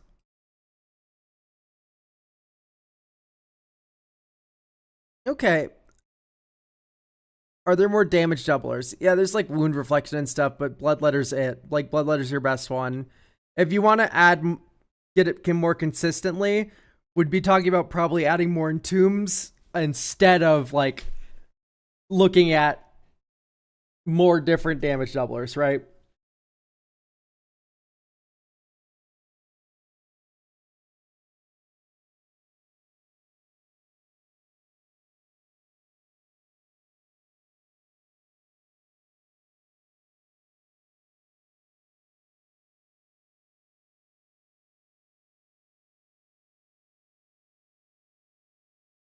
I just don't know if I believe in the Will Breaker here, right?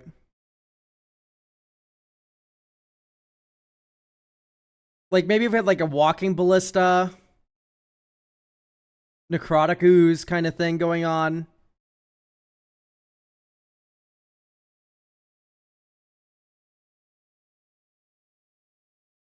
Yeah, it was a Dark Blast card, I see. I just don't really like Dark Blast. I think the floor is kind of low. It's just okay.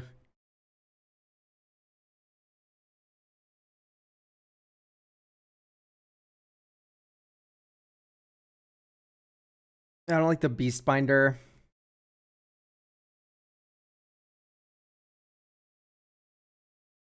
I think I kind of do just want to move away from like the artifact theme you have going on.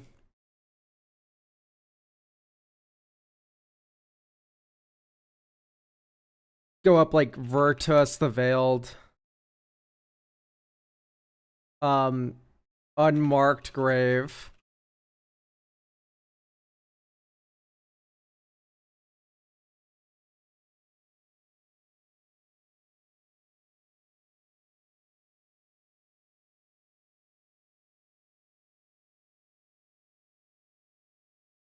Beastbinders never failed to impress me.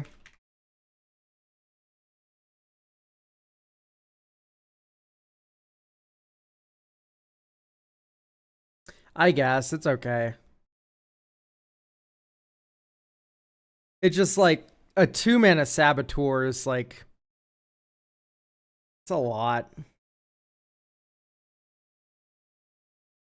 Especially since there's just so many good 1-mana options.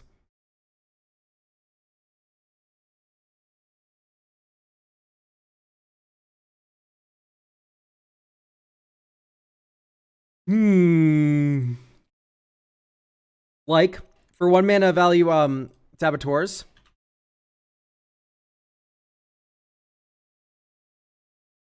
I really like the one Harpy.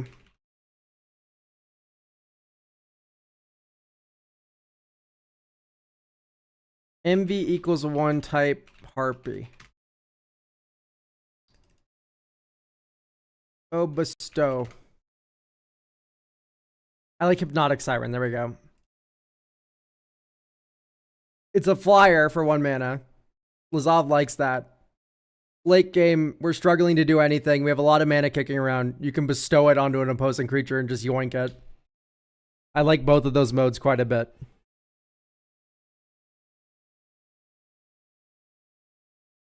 Right, I like just the versatility that card has. This is why I'm always like browbeating people who put Reliquary Tower in their decks. It's like, we're running good colorless lands, and it's still fucking us. It's still fucking us hard.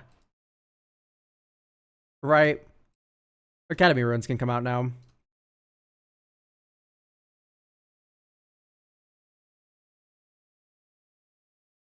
$1,000 bits from Visha. Visha? The question, what led you to starting your videos with hello everyone? Is it a vocal tick? Also, use your code for buying a box of sleeves. Well, thank you for doing that.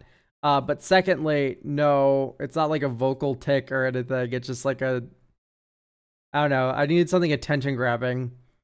Everyone's like, there's too many Zoomers nowadays. Gosh darn Zoomers.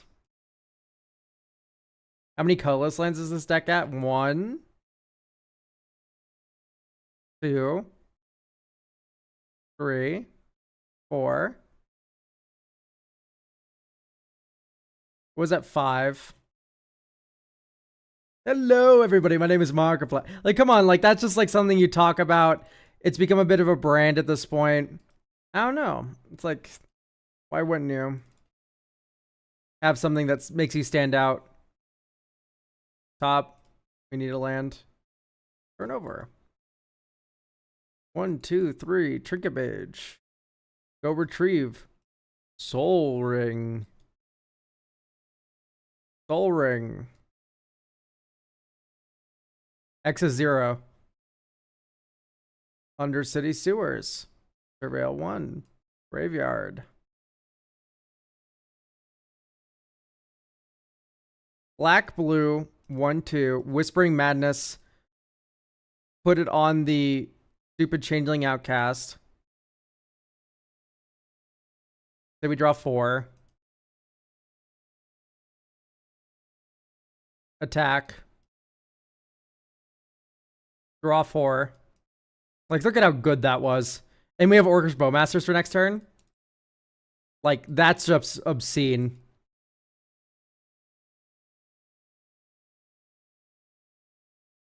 Oh, we put the counter here. We already have an army. Yeah, so Whispering Madness is put on this thing. We not mill over. I don't think we did. That's fine.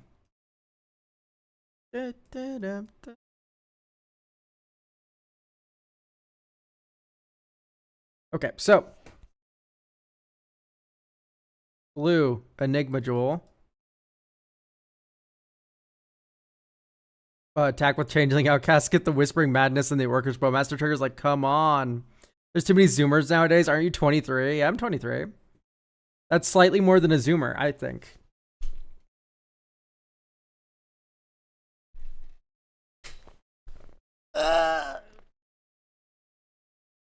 Oh, sorry, I had to stretch. I'm 26. Ew. No, I'm sorry. Didn't mean that. Oldest MTG player. There's plenty of old people who play MTG. 28 is Zoomer cutoff. Is that real? That's crazy. Well, since I'm a Zoomer, Zoomers are actually the best generation.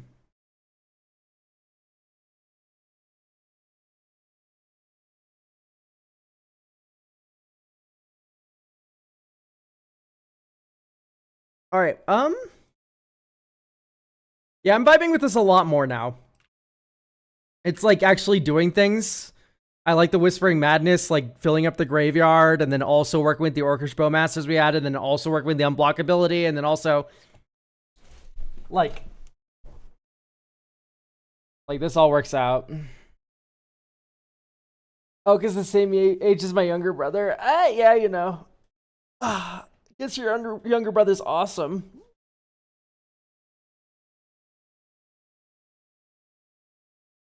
But regardless, this is good to go.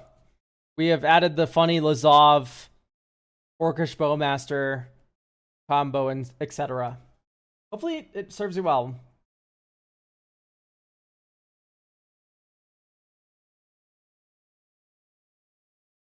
You have Ciara?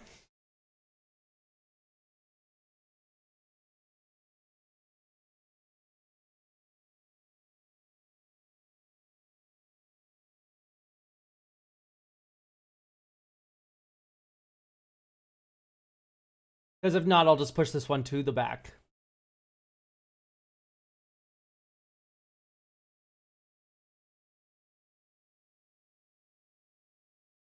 Who sent in the Dan Lewis deck?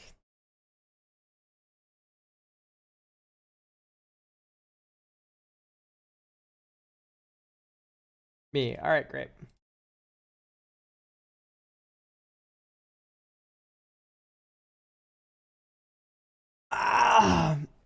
So,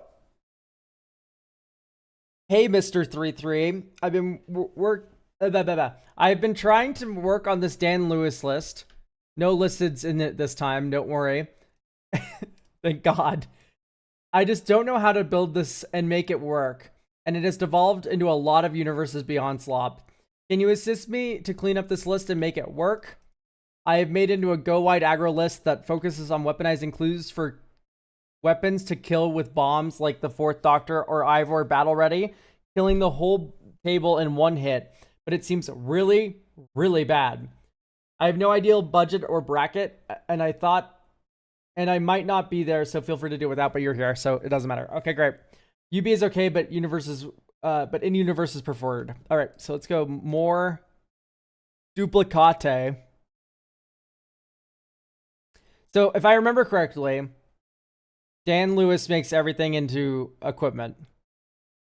Non-creature, non-equipment artifacts you control are equipment in addition to the other types. Yes. And the 14th Doctor is here for colors. So we are a non-black deck. I hate desynchronization. That's like the first thing I immediately want to cut. X number of creatures those players control. That makes sense. So investigate a ton.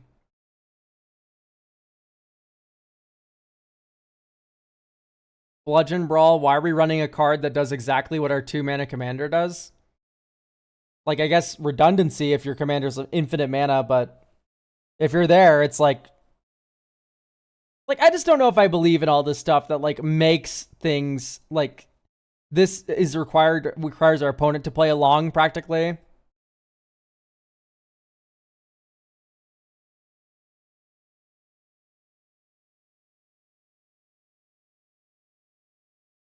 This seems like it's just here. We're not really tokens, are we?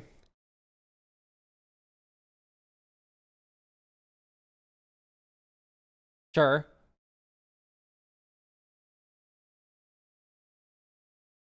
That's okay if we're doing fling stuff, in which case I would want a Kazul's Fury.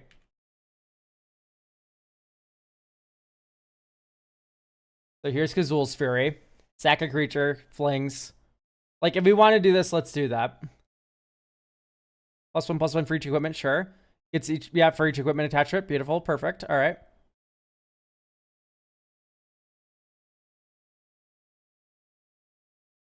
Investigate. That makes sense, yes.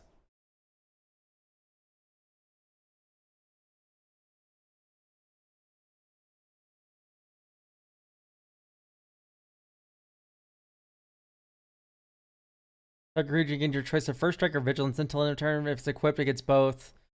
Equipped abilities cost 1 less. That makes sense.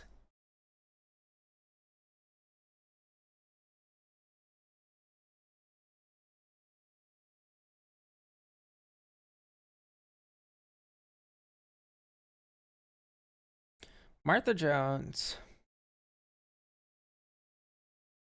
Sure.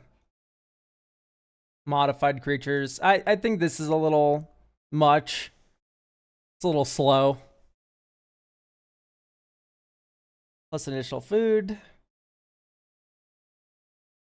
Not a fan of this one. Makes tokens, makes tokens, makes tokens. Attach up to 1 target +1/+0 to a creature you control. No, thank you. Bruenor only cheats 1 equip when we have 500 to equip. Because, like, we don't have high quality equips. We have, like, a bunch of tiny shit equips. Reach non-creature token you control. Okay, great. Alright, the rest of this can all stay. For red is there.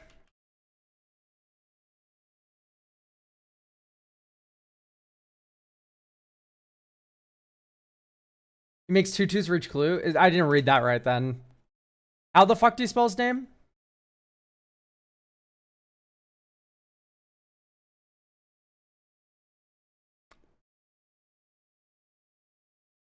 Whenever equipment you control enters, make a rebel. Ah, okay. I misread that. Sure. Alright, so we have 2 slots to play with now. And I think those 2 slots are going to look like Mass Flicker Protection. So, like, Eerie Interlude. Right, because flickering your whole board with, like, a Lonus out is insane. Honestly, maybe Ghostway is the way to just do both.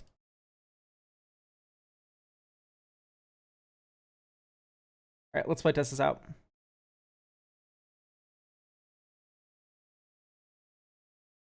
I don't know if I believe in the rocks necessarily. I mean, here they're kind of nice because you get to go land into an object, which gets you a treasure token.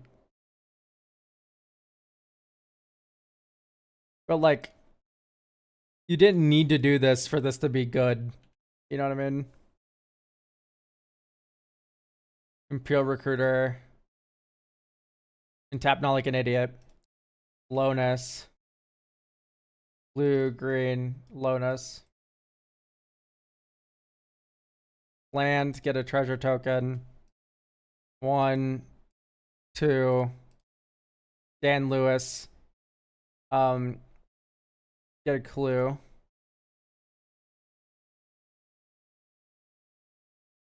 White, blue. Make 3 more clues.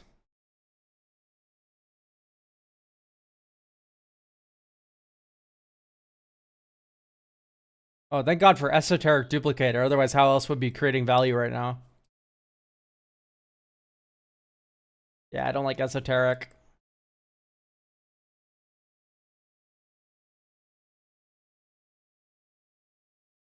Okay, so I see you're trying to, like, loop it with these funnier... I don't know. We just don't need any of this. Like... Call me nuts, I guess, but I think the talismans are best applied not here. I know they all turn into equipment or whatever, but like, let's just stick with the art. We're gonna have no shortage of tokens. Is there a list of who up for reviews this week? You buy the slots a week in advance, and then I review them on the next week's stream. That is always how this has worked.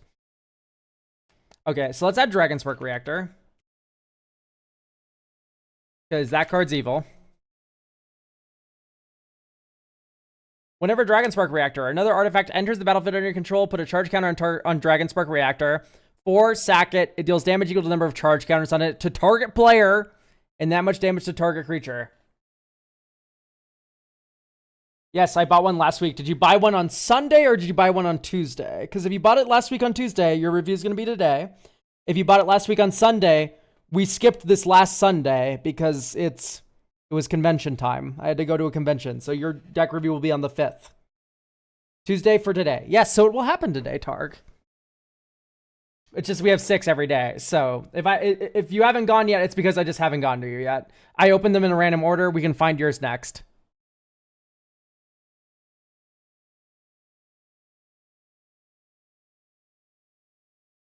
Oh, huh. You didn't know about good old Dragon Spark Reactor here? Dragon Spark Reactor's cracked.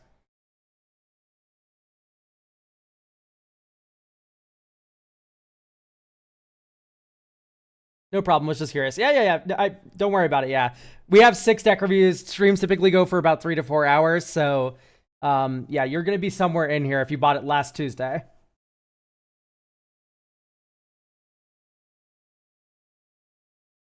All right.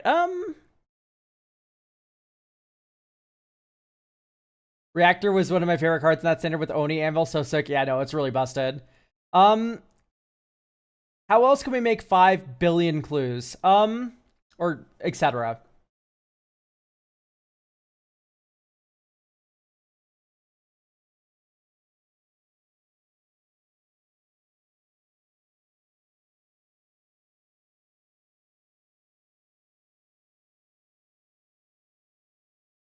Maybe like Soul's Fire would be pretty cool. As another kind of like fling thing.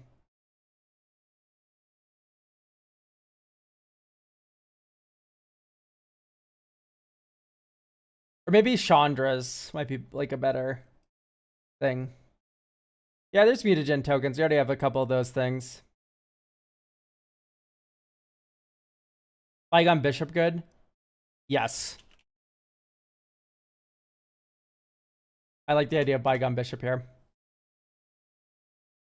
Weapons manufacturing? Ooh, no, I don't know if I believe in weapons manufacturing. We only have 22 artifacts in the deck. I'd want significantly more before I'm interested in that card.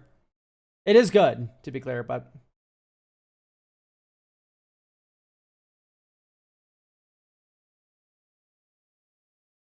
If I wanted to add Chandra's, I would just add Chandra.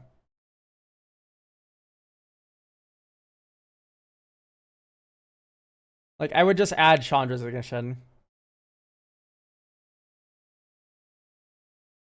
You really want weapons manufacturing to work? Oh, it's just... Artifacts. Yeah, like...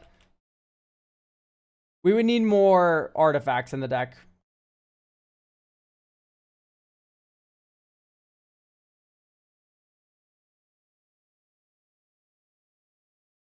So in this case, I would argue for Barrett to leave.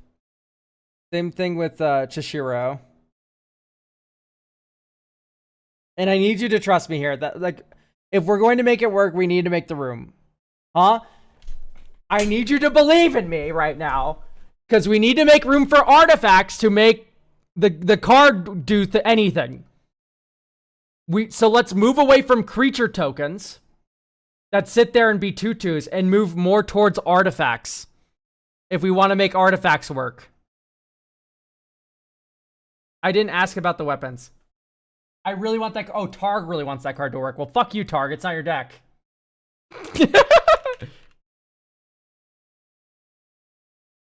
A little bit of humor there.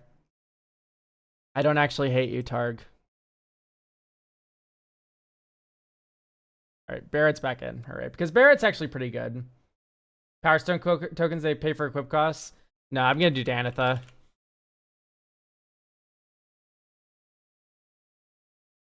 This one. Oh no, but it doesn't reduce equipments. Oh, what's the name of the one Boros guy that does it? Floorhold, Blade Hope. Oh, you know what? We don't need anything. We don't need anything new. All right, let's do Ethereal Investigator.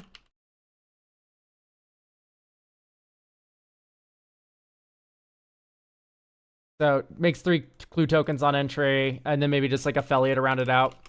Because Fellia can create a value loop with Imperial Recruiter, and then also be used to flicker all the ETB creatures that get you all of your clue tokens and shit.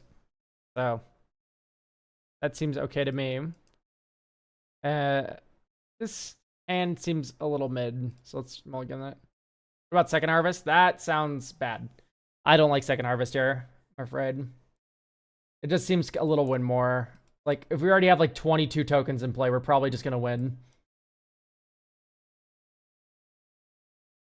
Do we run Surveillance? No, we do not. Shame. Shame.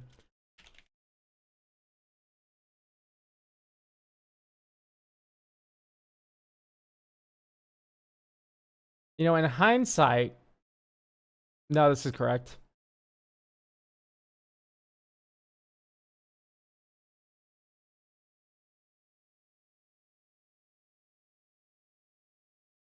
Wall of Kelp? Nah, I don't like that idea. We're making the whole smattering of artifact tokens, not just clues.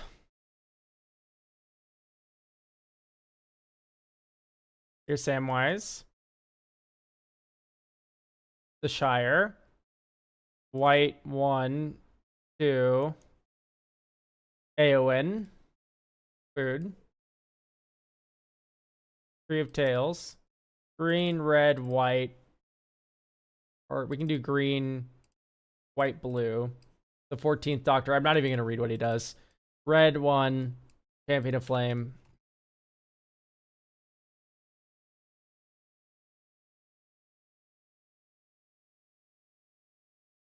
Blue, white. Vicious Investigation. Not copy. Equip all these to Champion of Flame. Green. Green. Great Henge. Equip the Great Henge. Disorder in the Court is very expensive mana value wise. I'm not generally a fan of that. Gain 2 life. Okay. White, green, Velia, counter, draw a card. Like you can start hitting people with your Champion of the Flame, I suppose. I would like more fling options here.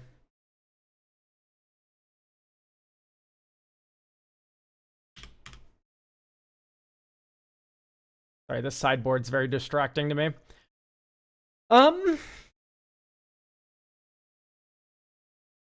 Okay, Chandra's Ignition, Soul's Fire, Kazul's Fury.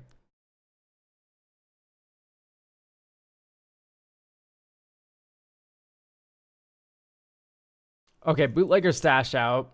That's just expensive for expensive sake. Like, I don't know. It's gonna make 1 treasure by the time it matters.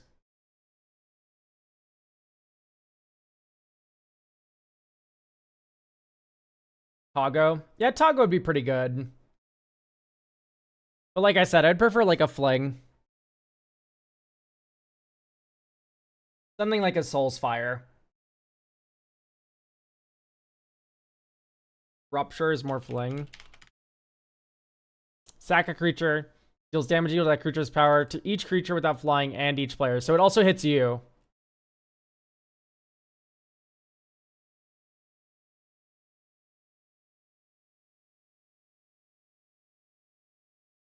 Each opponent. Yeah, sure. We can do Soul Immolation.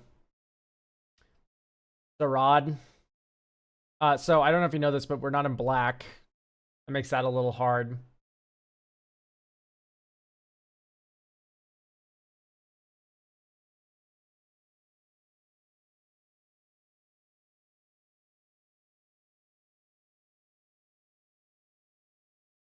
Let's playtest.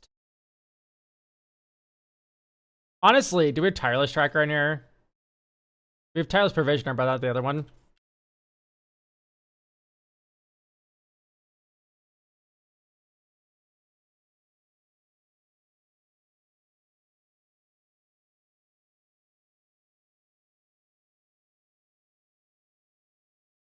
I was running tracker at one point, and you took it out because why?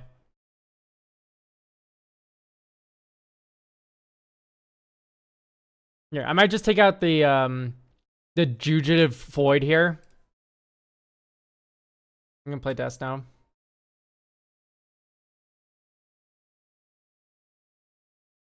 We should have played this one first before the Tree of Tales, but don't worry about it.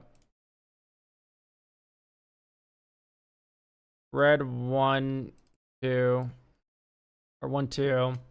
Add token clue. Okay, here's Ghostway being broken.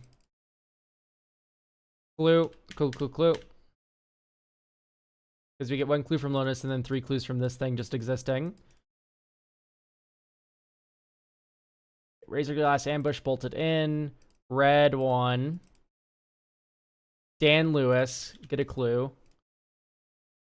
Pass. 1, 2, 3. You cast like a farewell or something. We exile our whole board. Then they all come back and we go 1, 1, 2, 3, and then 1, 2, 3.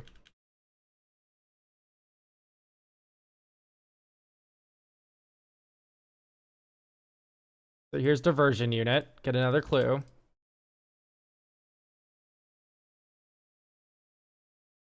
One, two, three. Equip to Piper. Equip to Piper. Equip to Piper. Swing of fire. Whatever. I don't know. Hooray! We make a billion clues.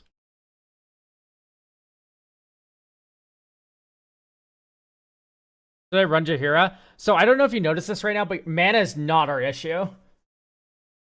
We've deployed everything we've wanted to. It's just literally there's like maybe a caddy manufacturer. I mean, the thing we're already running. Yes, we should add that to the deck. You're right. So mana is not our issue. It's card draw. It's drawing things. Like, yeah, we have a bunch of clue tokens in play, but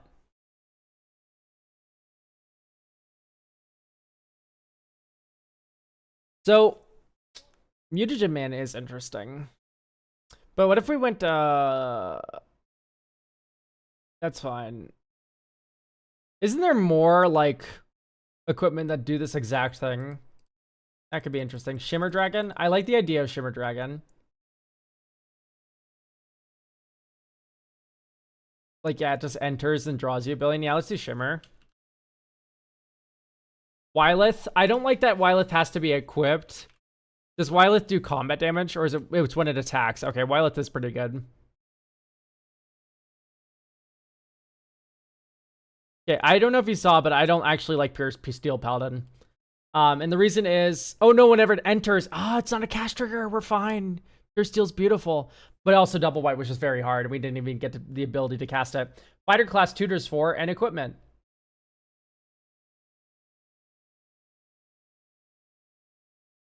Okay, we have a few equipment we want to tutor for, so that's fine. I think we can cut Heaped Harvest, Pictures of Spider-Man, and then play this.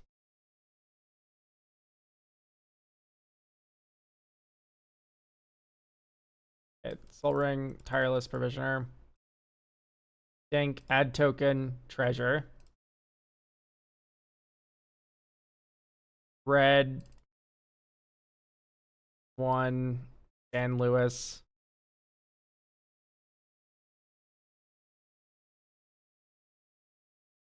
Next turn. Treasure Vault. Red, white, 1, Wylith. Oh, we also made a treasure from that entering. We equip both of our treasures to Wylith. Volcanic Island, we make another treasure. We equip it to Wylith. We attack with Wylith, we draw 3 cards.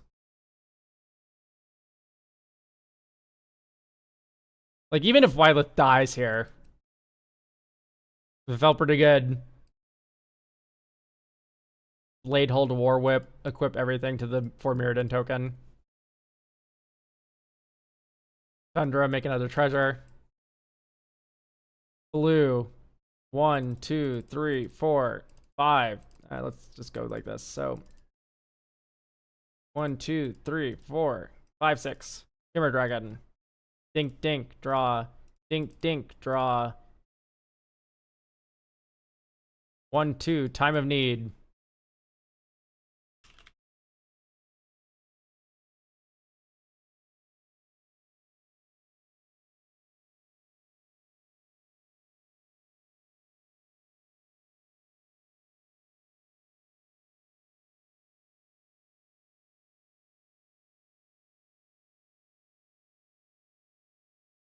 Okay, I'm really not understanding the appeal of time for need. Time of need, rather. Like, Ivor is okay. It does 4 damage in this game state on their next turn. Maybe 5. Right? So it would do 5 damage on attack, which is not that exciting to me. Maybe Cart Clan comes out. I've never once felt the need to sack my tokens. Does damage based on all equipments. It deals damage equal to the number of equipment you control to each opponent. Yeah. 1, 2, 3, 4, 5, 6. Oh, I guess 7. Okay, we would have done 7 damage to each opponent. That's still not exciting. Not just equipped. I know, I'm counting all... Yes, that is what I am counting, Lord. I'm counting all of our equipment. I have done that. It was slightly less because I missed the artifact land and such, but... It's still, like, just not that much damage in that situation.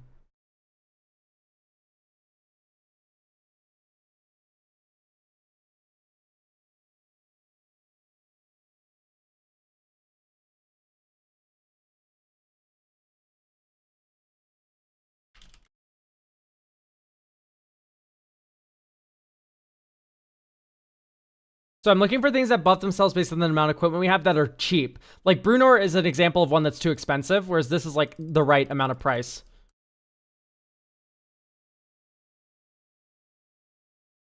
So my thought is...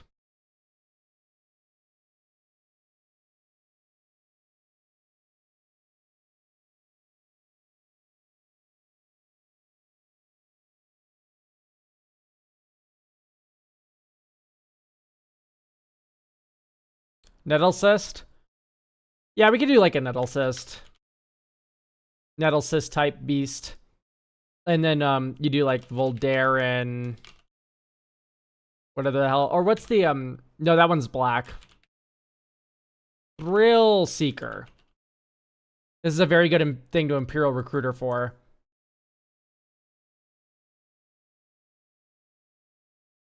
Okay, so this hand's, like, super keepable.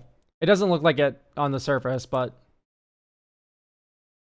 Ideally, we draw 1 more land, and then we're off to the races here. Sorry, we should play that on turn 1, and then we play this on turn 2.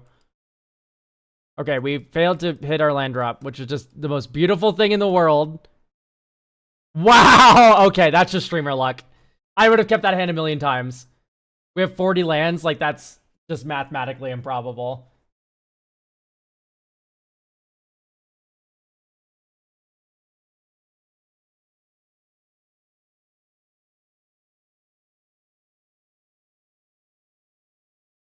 I honestly am struggling to think about anything else we'd want to add to this deck, though. Because I think we're about there.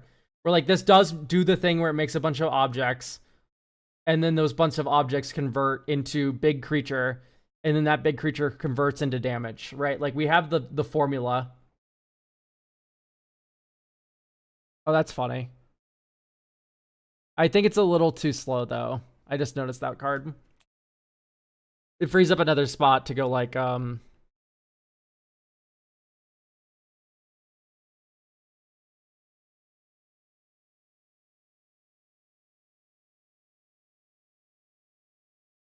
maybe like some sort of construct thing. Bronze Guardian's pretty good.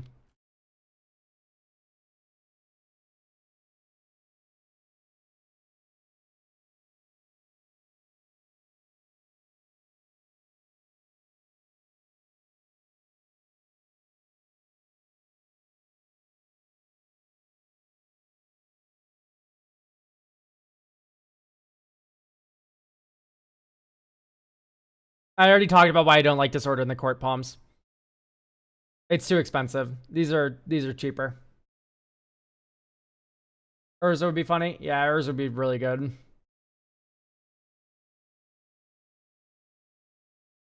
Yeah, it's like Urza, right?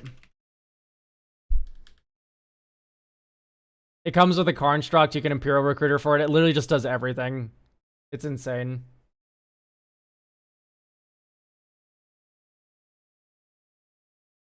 I hate just sticking Urza in a deck, but like also, it's just the answer. Okay, Nettle Cyst.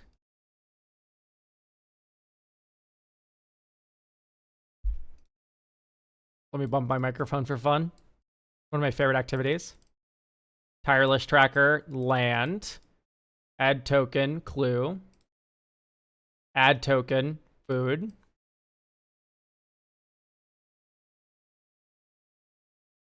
Red, Goblin Gavelineer, food, clue. 1, 2, 3, 4. Food. When it enters the battlefield, you create your choice of a clue, food, or treasure. We'll make a treasure.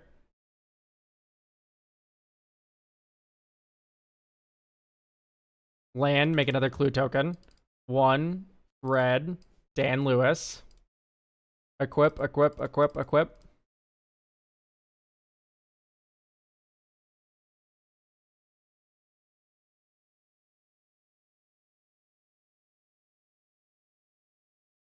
Okay, red. 1, 2, Voldaren Thrillseeker. Counter here. 1, 2. Dink. Dink. So this is now a 2, 4, 6, 8, 12, or 10, 12. So 12, it would be 18 plus 18. So plus 18 plus O, plus 1, attack, and then you can fling it.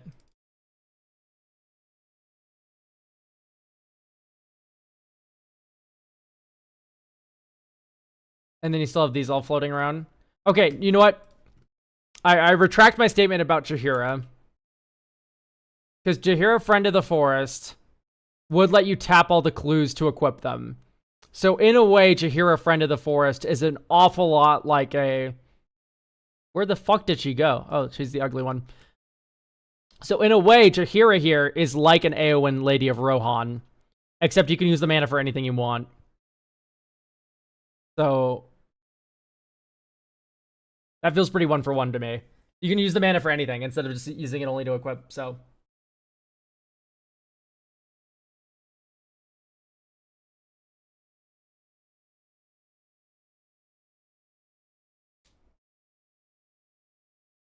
honestly, like, maybe like a flying double striker would just like be very good. But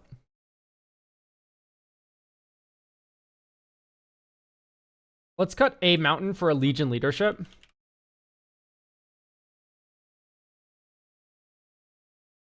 Right. MDFC that doubles target creature's power until end of turn.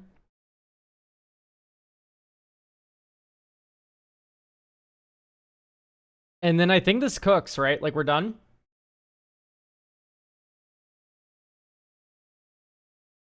I am open to chat suggestions for cards that you think might work in this deck, but I think, like, this is pretty good right now. Like, maybe Silk Guard's a little questionable, but... Oros Kellen, you mean the one right here? Yes, I agree. That card's very good. Brutaclad.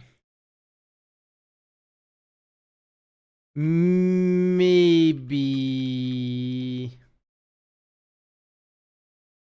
it's just, what token are we making that we want to copy? Drink a Mob Boss? No. He's a little Goblin Man. There's red here. Yeah, so I think Silkguard comes out. Is Sarenth Steelseeker in there? Very good call. Sarenth is insane, so Sarenth Steelseekers would be in.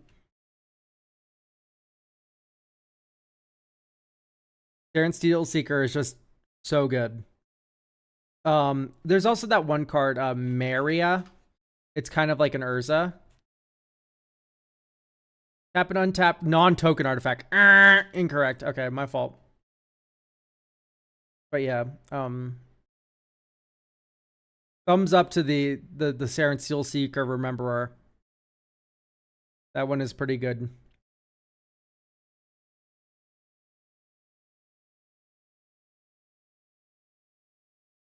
What about a little more flicker? I don't think we need it, do we? If anything, flicker is like kind of antithetical to the equip theme as well. So like a bare minimum amount that we have is like kind of decent.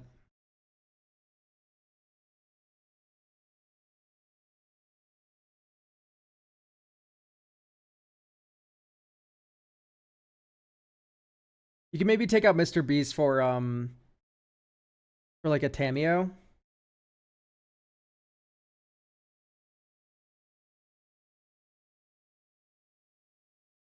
Not Tameo meets the Soul Circle.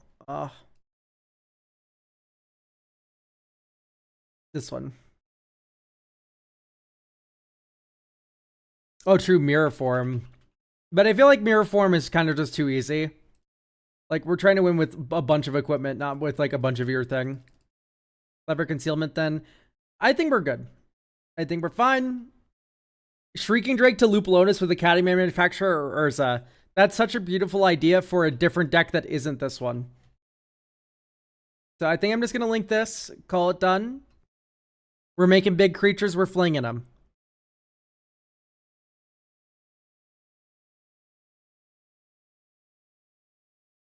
Make big creature, fling. Smile, laugh.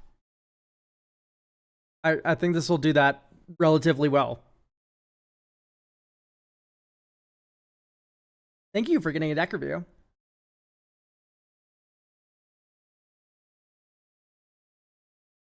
All right, next up.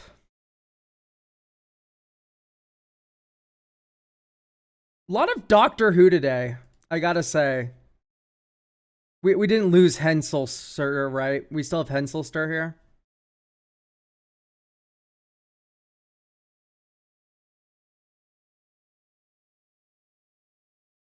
Doctor Who's great. I agree. I like the show a lot.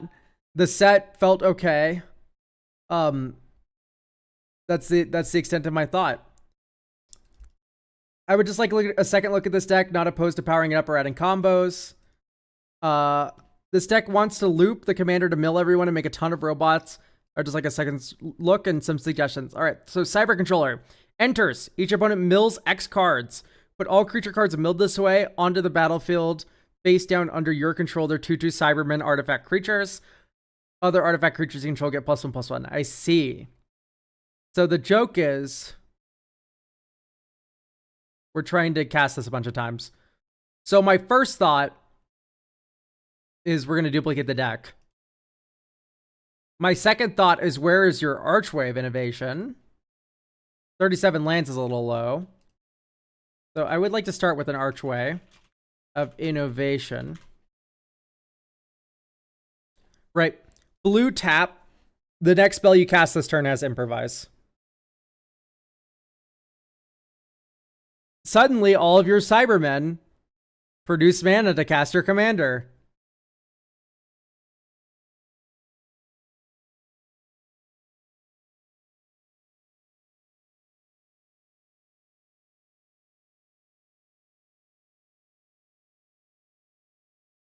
Have affinity for artifacts, sure.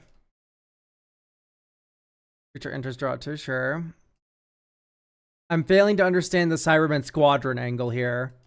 Like, it's cute, I suppose, but yeah, self bounce is what I'm thinking. But I want to look for some cuts really quick. So Fading Hope is unsummon. I don't know why we're doing all that. Unsummon is unsummon. I don't know why we're doing that, especially. Especially since we're in black. Anyway. Oh, I see. We're unsummoning our own commander. Okay, there's better options. I'll get to those in a second. Don't worry. The Boomerang Basics is one of those better options. But just let us cook. Let us cook. Feed, sure. Yeah, like we're milling with the commander. We don't need auxiliary mill help. So Fractured Sanity can go. Haunt the Network, sure. Just like a drain side plan with Tezzeret and Haunt the Network makes sense. Thoughtcast, Singularity Rupture, sure. Their name is Depth. Enters or leaves. You may tap or untap target creature. I'm not really getting it. Maybe Power Stone token cards. Like, it's... What can you list? Doubling Cube's awful, by the way. Just horrible Magic card. Blinkmoth Urn is symmetrical. I'd rather see Karn in that position. Give me some examples of good Power Stone cards, and I'm happy to indulge you. I just think all of them are bad. Karn is Blinkmoth Urn, but it's good. At the beginning of your upkeep, you add mana. Versus Blinkmoth Urn, which is symmetrical.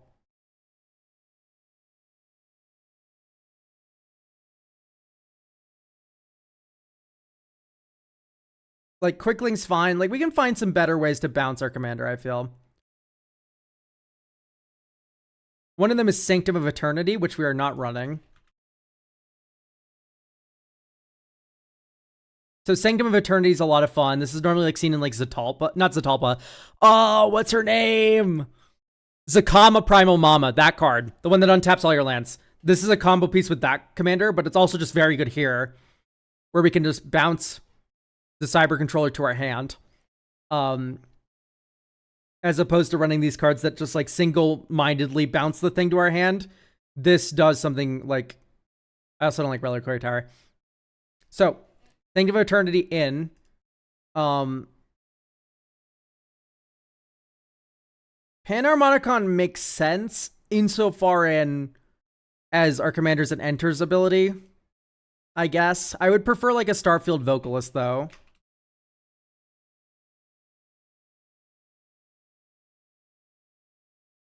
Starfield Vocalist. Right, because this one's cheaper to deploy. Cloud Key, you name artifact.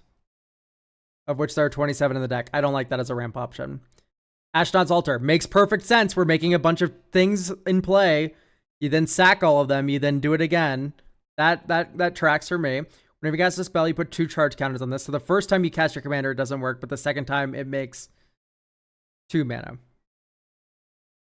It's okay enough. Not a big fan of Thought Vessel. Not a big fan of Strionic, generally. Okay, the rest of this makes sense. All right. Let's go. Oh, Power Stone, Sort, MB. Yeah, River Churn would be really good in this deck. Let's just give it a sec, though.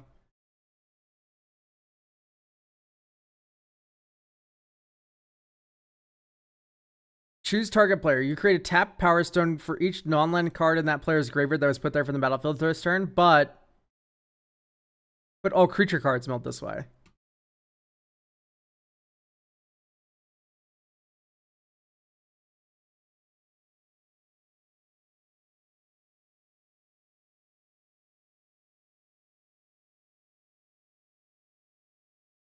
Yeah, I'm just sorry. All these cards are so bad. I just can't believe in this. We need to cut an island, and we add let's cut an island in a swamp, and we'll put in Expedition Map. Expedition Map can of course tutor for any land, of which we have Archwave, Innovation, Academy Ruins. Like, we have some heaters. Okay, we're going to go to bulk edit because it's being very slow. So 1 Expedition Map, 1 Teleria West, and then 1 Planar Nexus. There we go. I mean, Testeri's Devastation is a board wipe. Yes, it's a very bad one. You're correct, it is a board wipe. It's also just a bad one. One I do not believe in. It is a board wipe that works when you have a board and your opponents also have a board. Which is like, I don't know. I'd rather have their name as death. I'd rather have Singularity Rupture. We're already like there on board wipes. Having more board wipe doesn't feel necessary. It's okay. So anyway, we have the Urza's lands. Here's a thought. We have the Urza's lands. What if we also had Planar Nexus to turn them on without having to get all of them? Yeah, Crystal Shard is a good option for self-bounce. But like,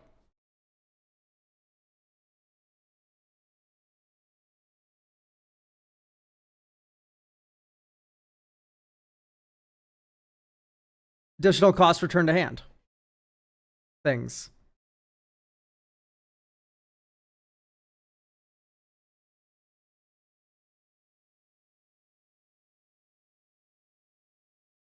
Blood for bones would work. Is this each player? Each opponent mills. Because you can sack the cyber controller and then it goes back to your hand.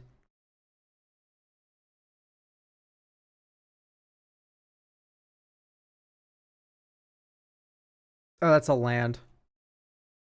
It's not Familiar's Ruse, which is the actual good one.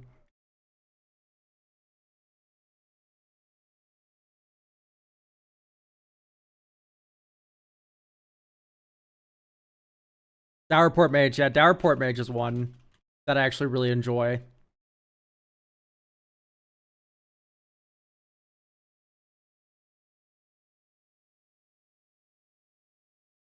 So one Dowerport Mage from Bloomborough, which lets us bounce creatures to our hand, and then we draw cards when we bounce stuff. What is Disappearing Act? I love that Scry Falls Down. It's one of my favorite things. Disappearing Act. Return a permanent you control to its owner's hand. Counter target spell. So Council is not a good card. Counterspell is. That's my main concern there. Okay, so let's do Geist Wave. I like that Geist Wave can hit any permanent. And when we bounce our own thing with it, we draw a card. That's fun. So Geist Wave in. I don't like Propaganda. This is well known. I don't like Mechanized Production. Nightmares and Daydreams. Until your next turn, whenever you cast an instant or sorcery spell, target player mills cards equal to that spell's mana value. Okay, that's cute. Draw a card. If a card has 20 more cards in it, draw 2 cards instead. So that's actually a reference to Visions of Beyond.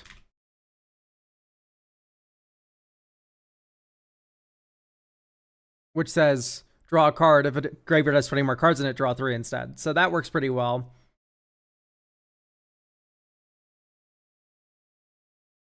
I think what could be fun is like a at least one kind of mass flickery effect would be really interesting to me.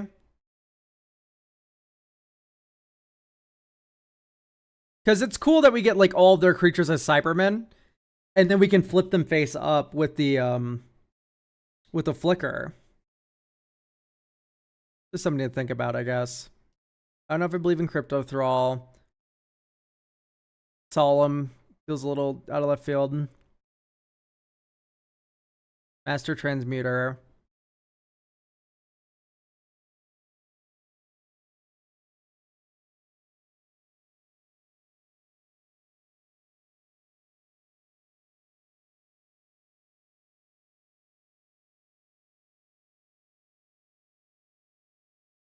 I like Ethereum Sculptor when you have a bunch of tiny stuff that you're cheating. Artifact spells you cast have Convoke, perfect. Artifact creatures have Afflict 3, perfect. Ghostly Flicker. Yeah, that's what I was thinking. It's like Ghostly.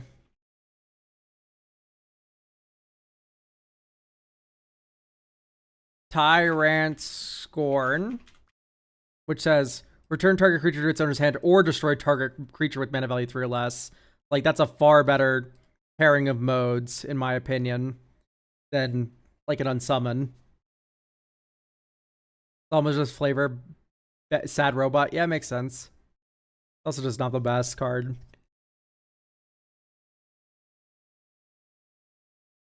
Okay, so I do like the idea of River Churn. I'm just a little scared of it being a wombo with Singularity Rupture, but maybe sometimes that just happens. You're not, like, attempting it. Hide on the Ceiling. Hide on the Ceiling's interesting. I think I prefer Ghostly Flicker. Okay, Ghostly Flicker's already in. Beautiful. You could also do, like, a Saw in Half kind of thing, which is really funny.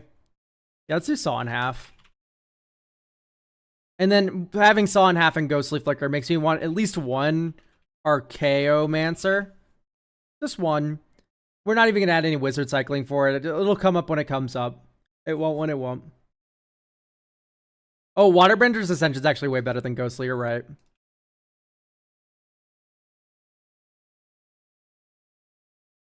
Exile X target creatures you control. Return those cards to the battlefield under their owner's control to be next end step. Under their owner's control. Incorrect. We can't do that. We can only do saw in half because we don't own these things.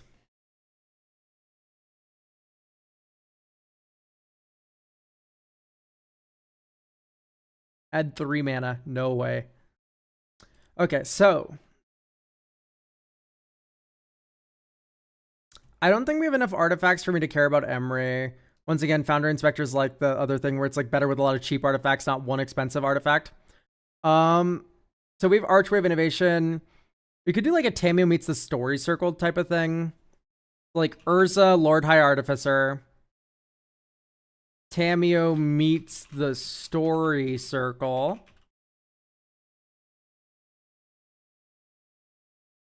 Right? Till end of turn, whenever, blah, blah, blah, blah. Discard any number of cards, then investigate twice for each card discarded this way, and then shuffle up to 3 target cards from your graveyard into your library. So you discard your whole hand, and then you have Urza or Archwave Innovation to make a whole fuckload of mana. Right? Hoarding Broodlord for double tutor, saw and half shenanigans. It's definitely a thought. I don't know if it's necessarily required. I'd say let's try it out, see how we feel. It's probably going to be good. Because we do make a wide board with the Cyber Controller.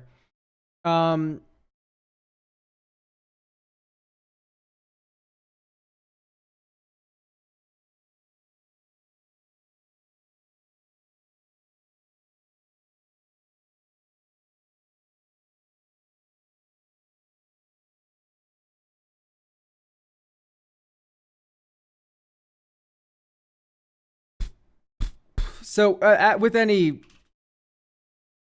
yeah, let's do not Ghost Vacuum, but Soul Guide. Soul Guide Lantern seems pretty good. Just some Grave Hate. Strategic Betrayal's a little mid. Maybe not.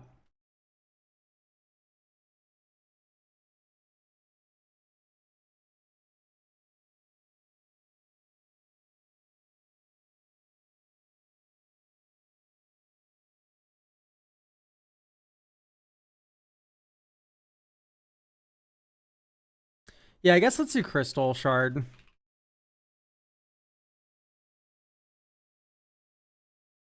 More spoilers, I think. Oh, joyous day. Not Magma. Magic.com. Magic spoiler. Secrets of Strixhaven. Oh, so there is. We'll check those out. Oh, nothing important though. It's alternate treatments that have been spoiled. Who cares?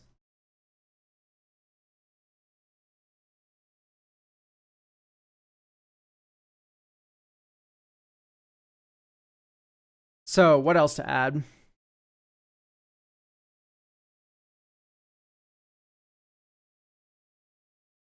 Return and you controlled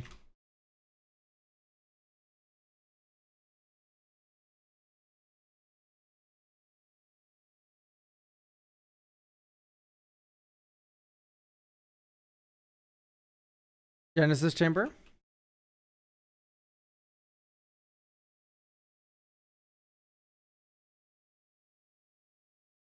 Honestly, not that bad. I want to try it out. It seems very funny.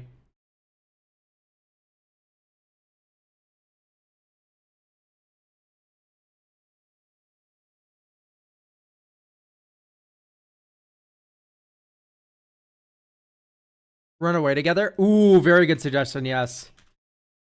Run away together. And then you can also run the other one. Town ain't big enough.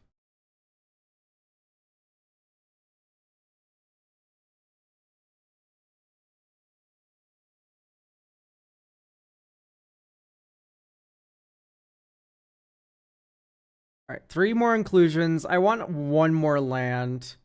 The Lorien Revealed.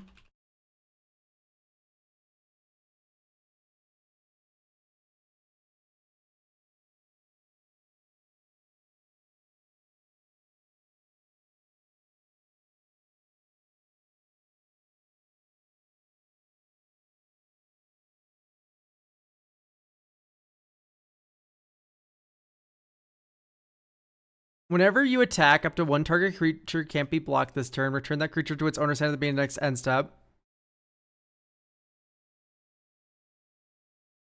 I'm into that.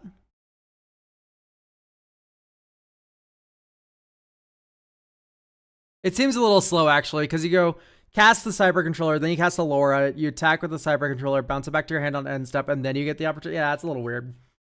Then I Navigator for blinking, so I think that's not what we want. We want to mostly return things to hand. Is Direport Mage is right there.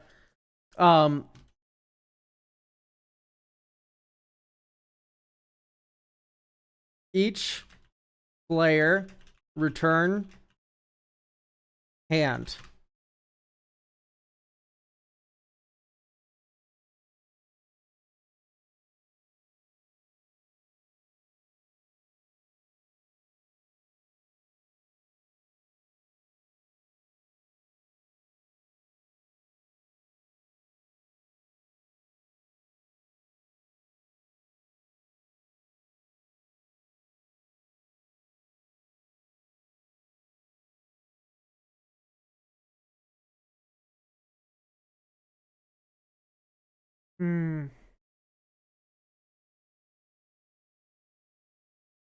A little expensive.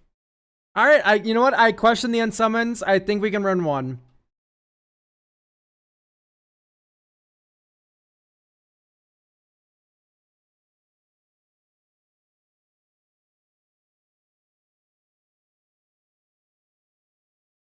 We can run one Fading Hope.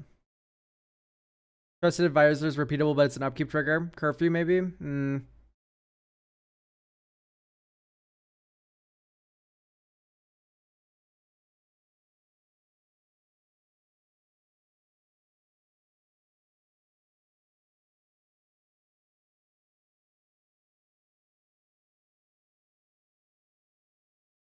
What shall be the final inclusion, I wonder?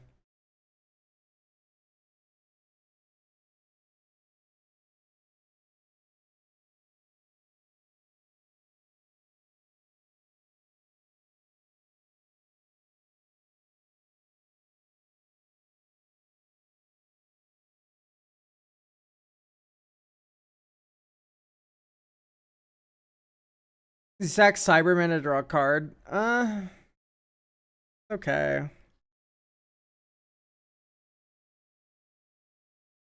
Yeah, you could do a copy, sacrifice, draw, lose. Or actually do a Pitiless Carnage. Pitiless Carnage is probably your best bet. Okay. Yeah, you plot it, then you sack all the Cybermen to it. Alright, let's play test. Awful, unkeepable hand. Okay hand.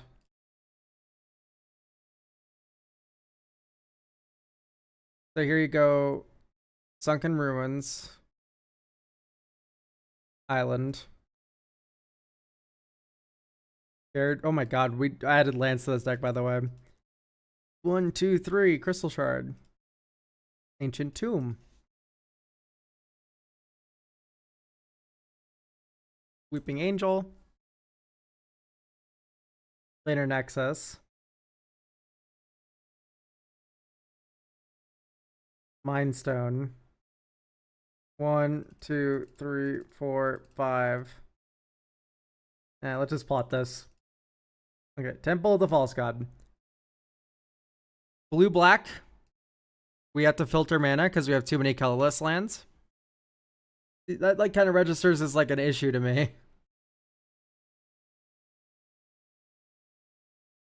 I'm gonna cut Power Plant in mine. This is normally what I do anyway. Just because you have Tower plus Planar Nexus is already just so much better. You could run the one Urza's land.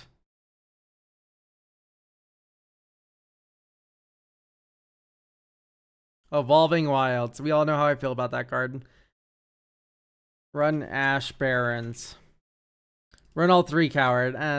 They're so bad. I like Temple of the False God more. Honestly, type Urza's. Let's just add all the Urza's lands then. If we're gonna run all of them, let's run all of them. Urza's Cave, Urza's Mine, Urza's Flower Plant, Urza's Tower, Urza's Workshop. Right, because Urza's Workshop is stupid. Yeah, add a colorless for each Urza's land you control. That's funny. Uvasuva. And then you go down like Darksteel Citadel, Buried Ruin.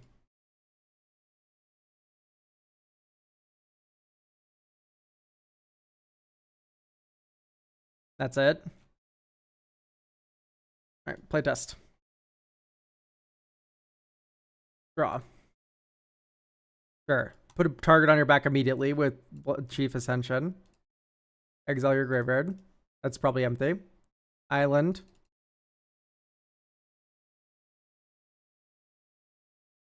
Alright, so here we're gonna go 1, 2, 3. 1, 2. Cyber Controller, maybe get 2 Cybermen.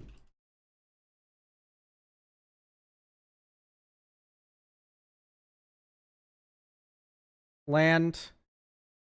Blue 1. Chief Engineer. Pass. Blue, Familiar Ruse. Counter your spell, bounces back to my hand. Next turn. There's Pitiless Carnage. We have 1, 2, 3 artifacts. This is 4 mana.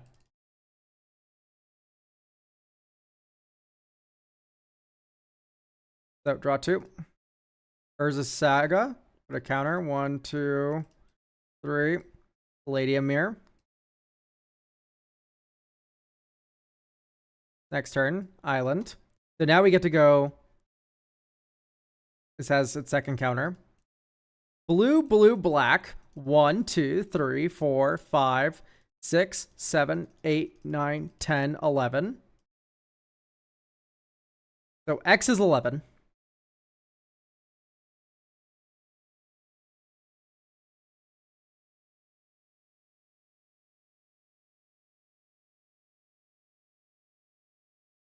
That's a lot of Cybermen to the board.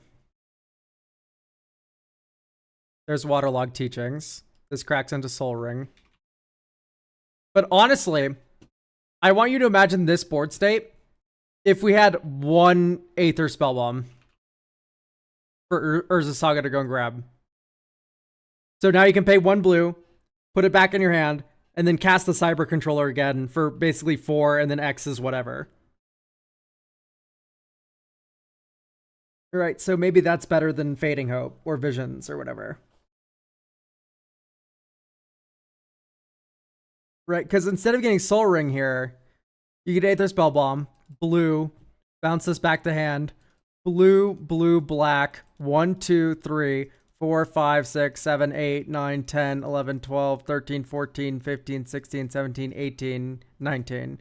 So each player would mill 19 cards here.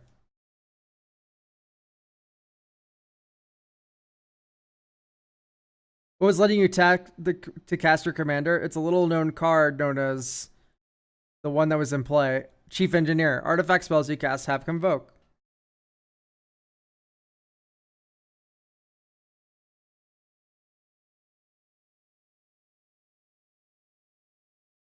Yep, so that's the gist. And in fact, I kind of want to add Muddle to the mixture because Chief Engineer seems just insane. So like having a Muddle the mixture to go and grab and tutor up and whatever. Yeah, so in reverse the polarity maybe comes out. Aether Spouts and Synthetic Destiny. So Aether Spouts is awful. Because you would bounce all of the Cybermen to their owner's hands. Because like I get the idea of you attack and then you bounce your own shit back to your hand. That's funny. But it doesn't really work well here. Synthetic Destiny, I do not know what it is, and let's look at it. Exile all creatures you control. At the beginning of the next end step, reveal cards in the top of your library until you reveal that many creature cards. Put all creature cards revealed this way into the battlefield, and put the rest. Okay. So that's something. I can see the appeal of Synthetic Destiny here. The amount of bouncing felt perfect, so let's not touch any bounce spells.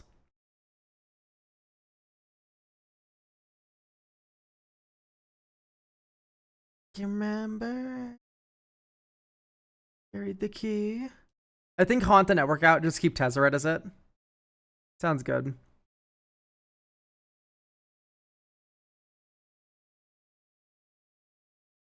I don't know. I've just been kind of winging how many Cybermen we get. It's kind of impossible to tell what it would exactly be. Just talisman. Pick me sign.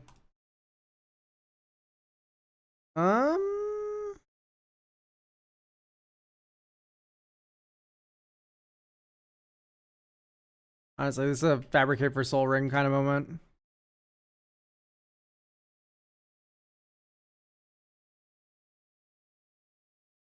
Okay, this is very interesting. So you go blue 1, Tulare West, tutor 4, Archway of Innovation. Enters untap because you have an island. 1/2, Tamio meets the story circle. It protects you for a turn. And then draw a step. We discard Familiar's Ruse, Drown in the Lock, Deadly Dispute, Golbez, and we investigate 8 times.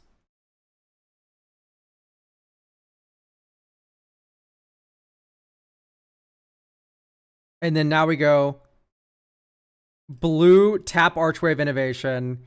We have Improvise on our spells this turn. 1/2. We filter 1 through Planar Nexus for black. We have 1 floating colorless. Blue. 1, 2, 3, 4, 5, 6, 7, 8, 9. So this is X's 9 Cyber Controller. Let's say we get 2 Cybermen from each opponent. And then next turn, shuffle up to 3 target cards from your graveyard into your library. Do Golbez, Familiar's Ruse, Aether Spellbomb for tutoring purposes.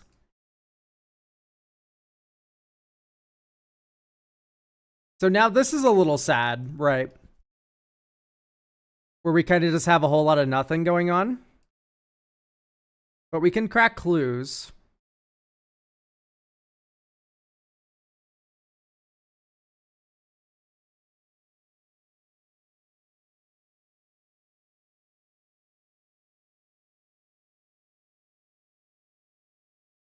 Okay.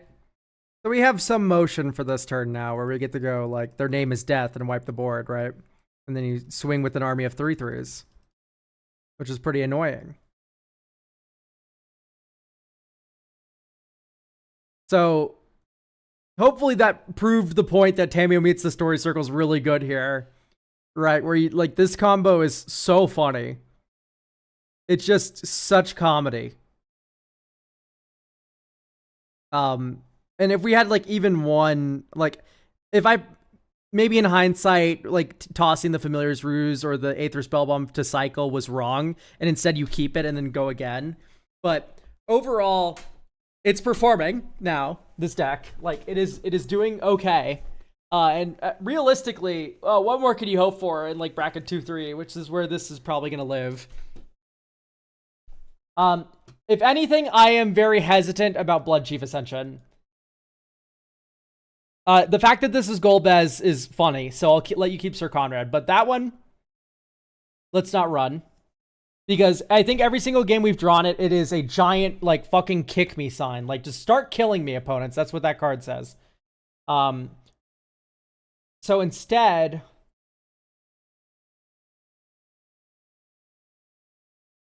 I mean, I would even prefer Haunt the Network over that one, but, is there anything else that would be very funny? I mean, maybe just like another land. Because Expedition map's a land. Lorien reveals a land. So no, we have 40 lands. We're fine.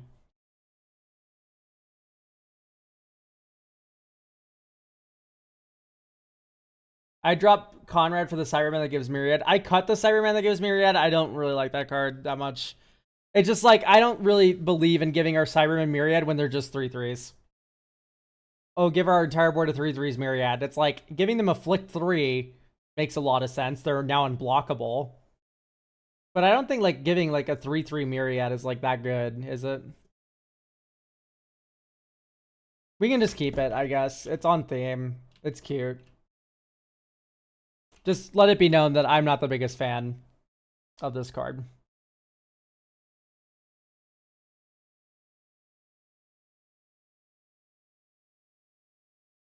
But yeah, I think this list is about good to go. Hopefully the playtest gave you a little more faith in this this list here.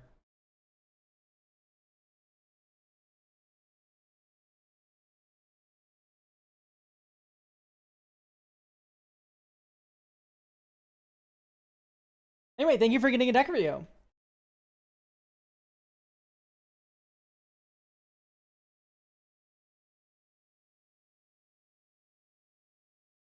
Oh, sack the myriad tokens to alter. Okay, no, now I'm slightly more in. That makes sense.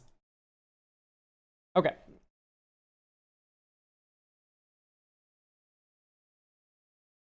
Should I take Lone Pox or Mardu Energy? Lone Pox. Always take Lone Pox. Alright. Next up is Hayden, who will not be present for his deck review, but we'll review it anyway, because he says we're good. Alright. I wanted to make a deck with banding as a meme, and then I realized after playing it a bit that I actually really like the mechanic unironically. Gorm's focus blocking ability makes banding with Death Touchers a more viable removal tool, and if nothing else, it gives Virtuous a purpose on full bonds. I see. So, okay, hang on, pause. What banding stuff are we running? We're just running like Unholy Citadel, right?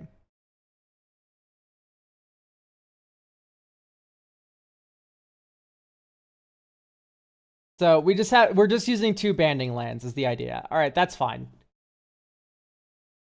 I want to keep banding the core strategy. The banned lands are obviously terrible, and playing them as 1 land for turn feels bad unless I always have Urberg or Yava Maya.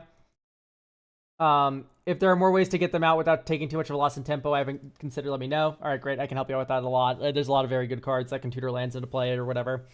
Virtus is also a massive removal magnet, so I'm wondering if I could use more protection beyond the boots. Probably. I don't have any issues with Universes Beyond. Okay, yeah. So let's play test this first, I think, as is, and then get an idea of what we want to do about it. So duplicate.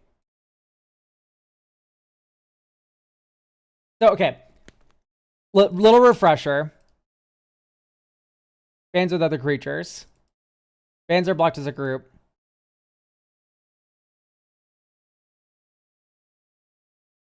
So are you able to band with 1 creature for free, even if it isn't legendary?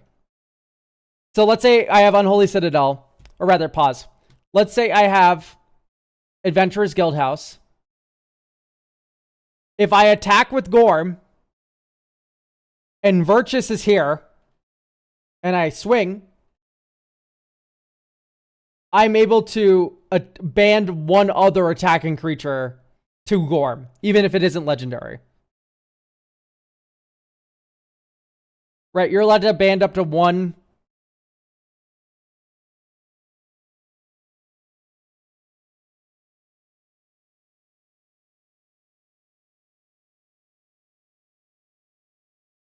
You can only have bands with legends with other legends. They just don't have to match colors. Okay, but Scapegoat, we're allowed to have 1 non-legendary creature join the band, right? Or is that just normal banding? Where banding can band with any number of creatures with banding plus 1 without? This doesn't do that.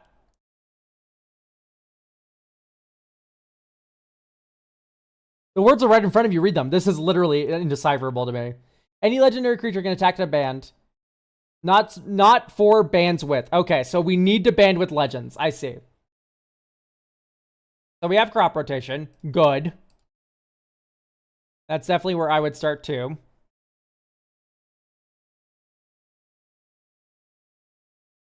Sylvan Scrying. Good.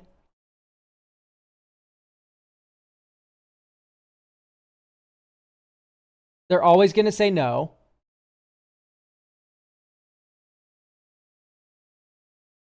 I don't like the 4 mana ones, can I be honest? I just don't believe in these that much. And Tempt, they always say no. It's like, I'd rather just ditch these. Kamal's Druidic Vow. Killing Wave's a little bit meek. Expedition Mac makes total sense to me. Lightning Greaves, Swiftfoot Boots. Sure. I would add Elvish Reclaimer.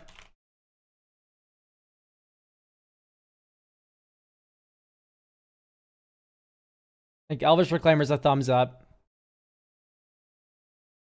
and Nylea's Intervention. Nylea's Intervention is one of those cards where I truly am just like a big fan of it. Tutor Excellence to your hand. Great.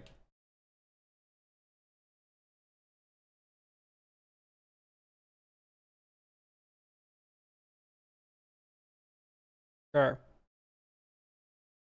Okay.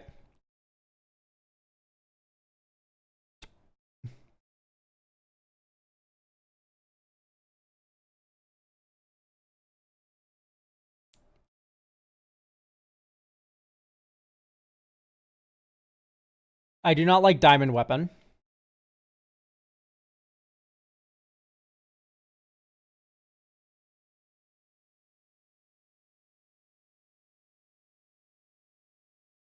Wouldn't Sengir be very funny here? Or am I misremembering what Sengir does?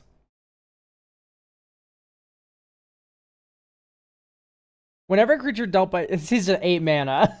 But, like, this is, like, the funniest thing you can ever do with banding, right? Force blocking, and then you just apply Sengir's damage to all the creatures that are gonna die. It would be so funny. It's so bad, though.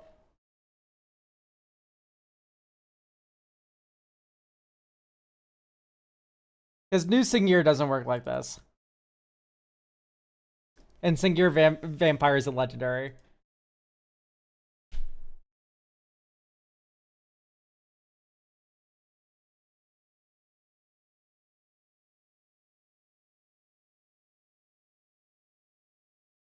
Okay. Let's like maybe think for a second about like other on damage effects.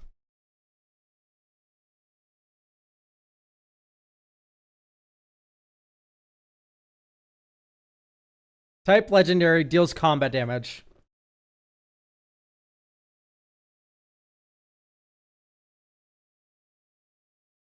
What about Shelob? It's possible that would be good. Is Shelob already in the deck? Is my first question. Shelob is already in. Whenever another creature is dealt damage this turn by a spider, I see. Deals combat damage to a player. Whenever a creature with death touch deals combat damage to a player.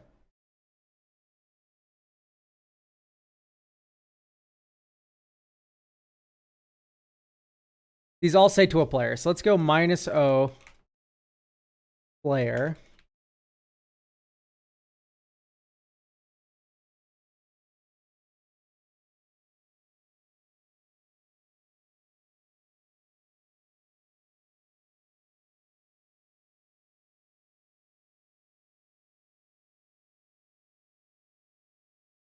Deals combat damage to a player, put a count or to a creature, put a counter on Muri. That is funny. It's not good. I need to emphasize that. It's very not good, but it is funny.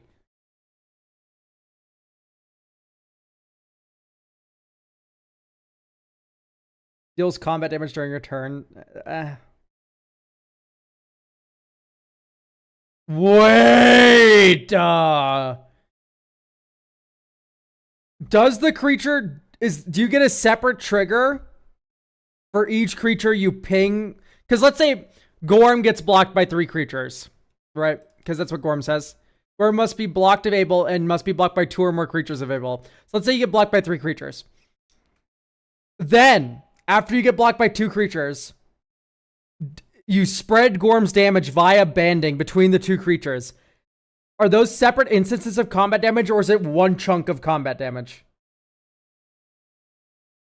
Either way, I think Umezawa's GT is good and is going in the deck.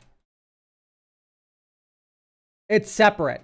Okay, so you would get 4 charge counters on GT for spreading his damage around. I'm not crazy. That is how that would work.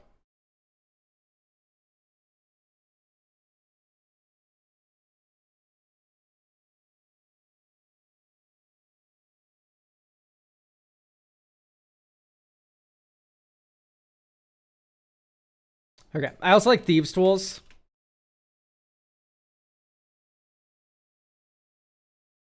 Can't be blocked as long as its power is 3 or less.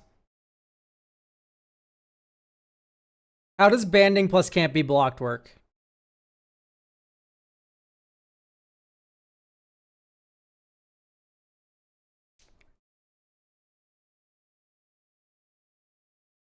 So if you attack with a band and one of them can't be blocked, if you can block one, you can block the whole band. I see.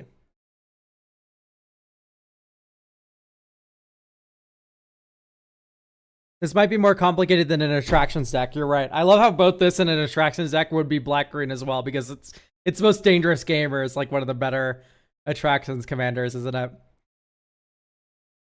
Target opponent loses life equal to the last that player likes this turn. Nonetheless, was life this way. I see.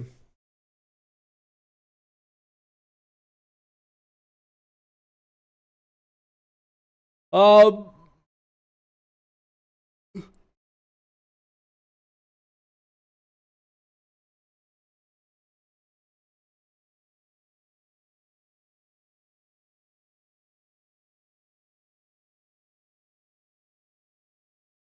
But yeah, I like these tools with Virtus. It makes this kind of funny. There's also Lost GTA like Elk. Yeah, but that one sucks. Whenever equipped creature deals combat damage, put a charge counter on it. Untap a land, which is the only good mode. You know what? Maybe, actually, because this mode is actually very live on this deck, isn't it? Sure, we can try it out. It just generally, I don't think Lost GTA does that much. But here, maybe.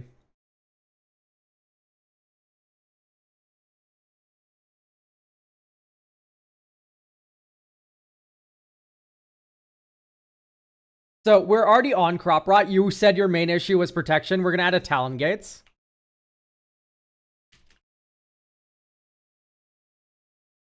Right, Talon Gates a Madara at instant speed off of a crop rotation is a protection spell.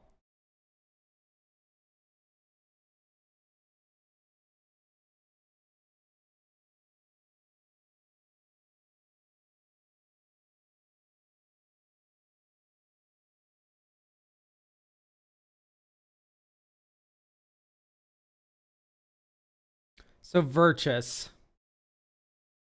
How else can we protect this little idiot? Ready of Revitalizing Repast. Like, we could just go for like a Tamio Safekeeping.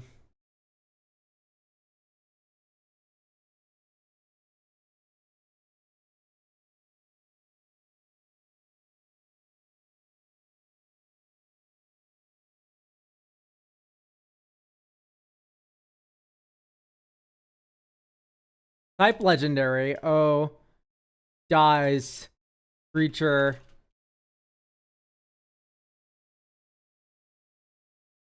Whenever.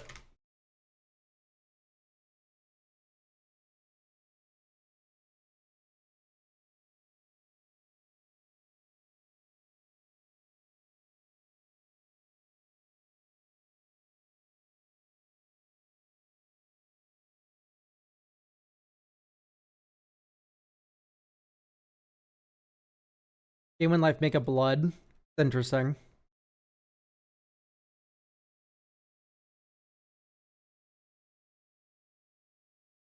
Ko could be very funny. It's probably Craven.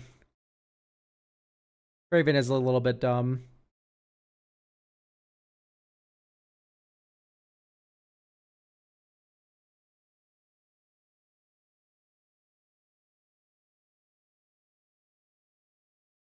All right, let's play test this one. Okay, here's an example of Elvish Reclaimer just being broken, by the way. Elvish Reclaimer. Next turn. Urborg.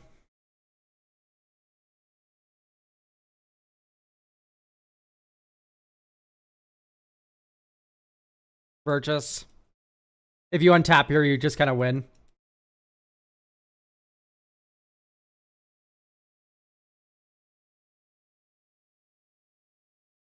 Family's Favor, attack with Virtus. You have to block it. Dink. Dink, dink. Adventurer's Guildhouse. Green, green. 1/2. Questing Beast.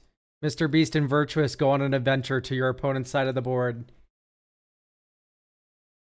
Like, this is looking pretty good.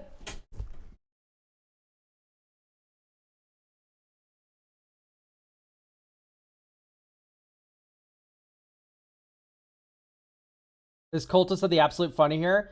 No, because you don't make enough tokens to sacrifice to them.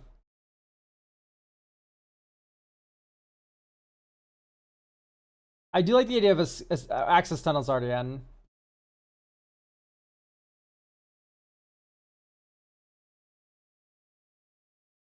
Like, this is doing stuff. I think instead of Azusa, single but looking, like, I get that she's a legend, right? That is not lost on me at all.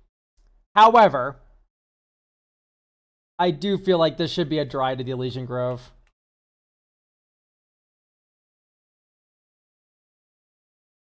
Right, because it helps your, even if you don't have Yavimaya Urborg, it still lets these two tap for mana, which I feel like is kind of important.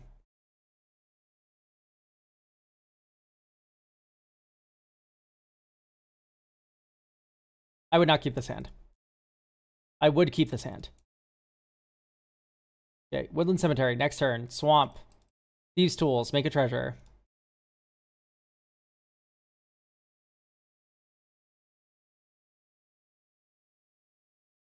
Okay, here's Virtus.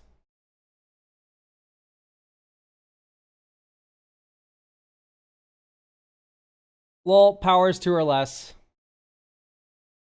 Or 3 or less, rather. Think hit you. Heroic Intervention.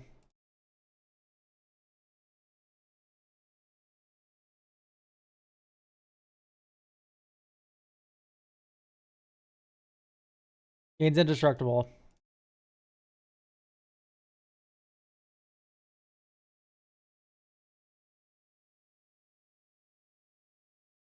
Like, these tools carries, like, right? Cleopatra, counter. Baby. Rape my data.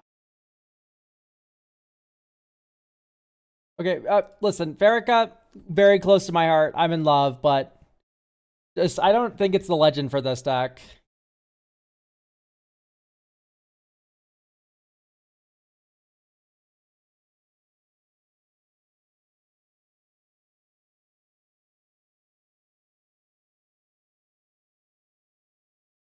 Maybe I don't like Sky Shroud Claim either. And then we can go 1 mana ramp more. Birds of Paradise. Elves of Deep Shadow. Right?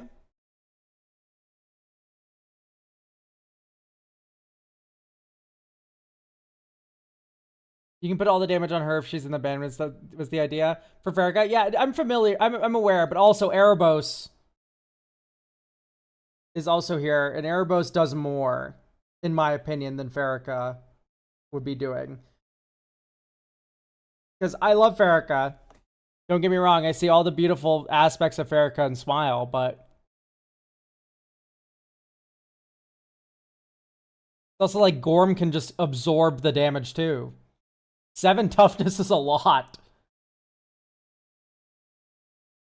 All right, playtest. Drum. Tap, next turn.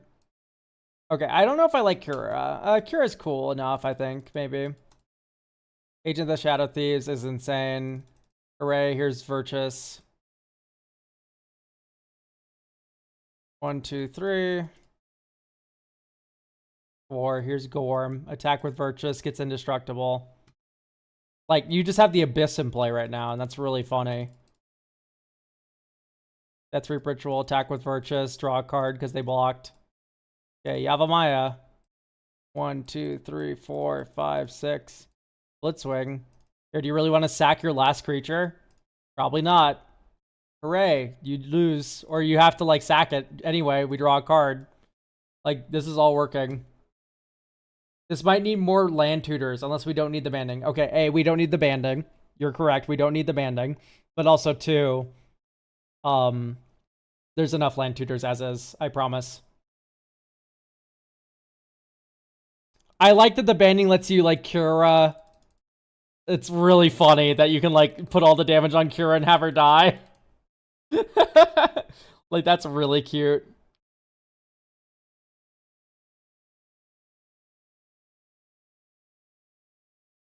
Because right now I'm feeling like this is a real deck. Like this feels very good. But the follow-up question is really, what else do we want to add to this deck? Okay, listen, I'm willing to hear out anyone who says that Nylea's intervention in this situation, because we don't have Beseiju, is worse than the desert card. Oh zombie, oh desert. Hour of Promise. I'm willing to hear out that this card's better. But what should we add? If anything. Because right now this is feeling very good.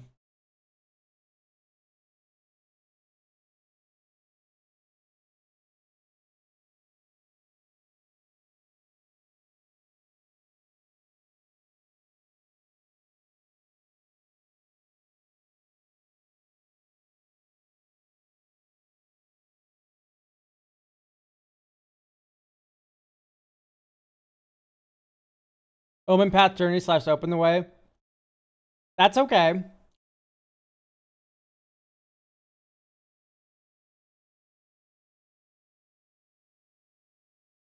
I would consider those side grades and not really needed, though. You know what I mean?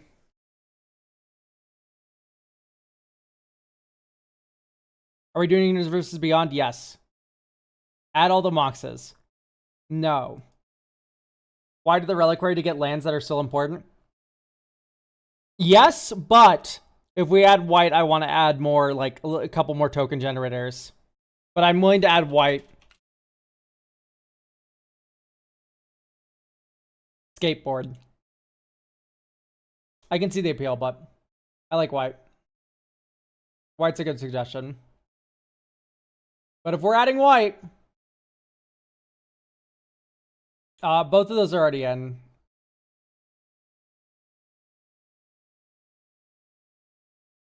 Oh, I thought we had Bebop already.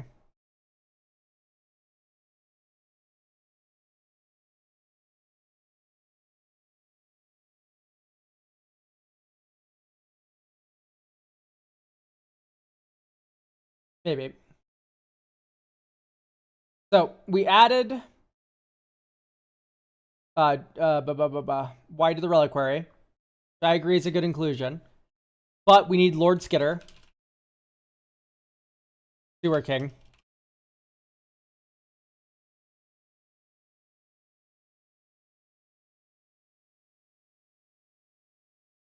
Yeah, Hall of the Bandit Lord. I'm willing to buy that Bad Arena of Glory is good here. So we go Forest out. You know what? You have Ophelia. Let's add Farrakha. Fine. We can put Farrakha back in. I'm willing to accept there's enough funny stuff going on here that Farrakha's good. So, what are we cutting is the question. And looking at Surrak and Goreclaw, no offense. Gaining haste is pretty decent, but after 6 mana, we're already having comes up down on curve after these two. I'm a little bit more puzzled by it. Kira, I'm gonna take out. I love Kira, but we have enough land tutoring as it is, in my opinion.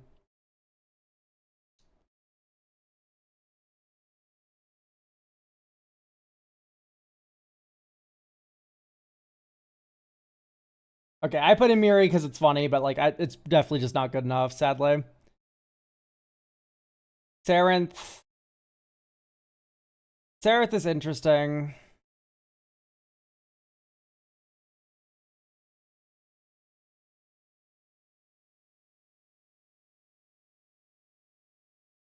Yeah, 3 and 4 mana cards seem to get extra scrutiny, you're right.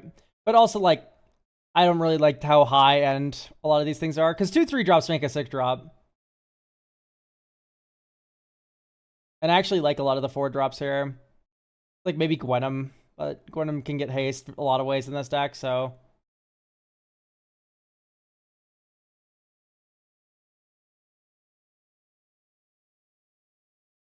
I like Varagoth a lot here. Like, I don't know, the rest of this just feels very good. So I'd keep this. Draw, Swamp, next turn, Forest, next turn, Swamp. Reki. Draw a card with purchase. Draw. Tap in a way that actually lets you hold up Tamios. Bajuka Bog, exile your graveyard. Draw another card with Gorm.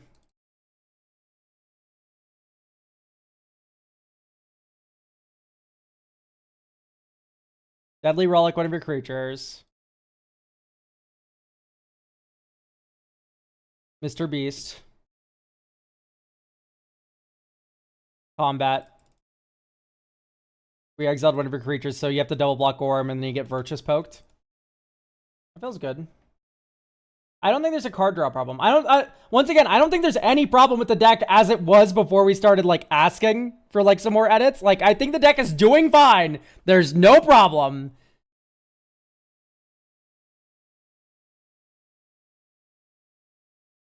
So I think this is just good to go. Honestly.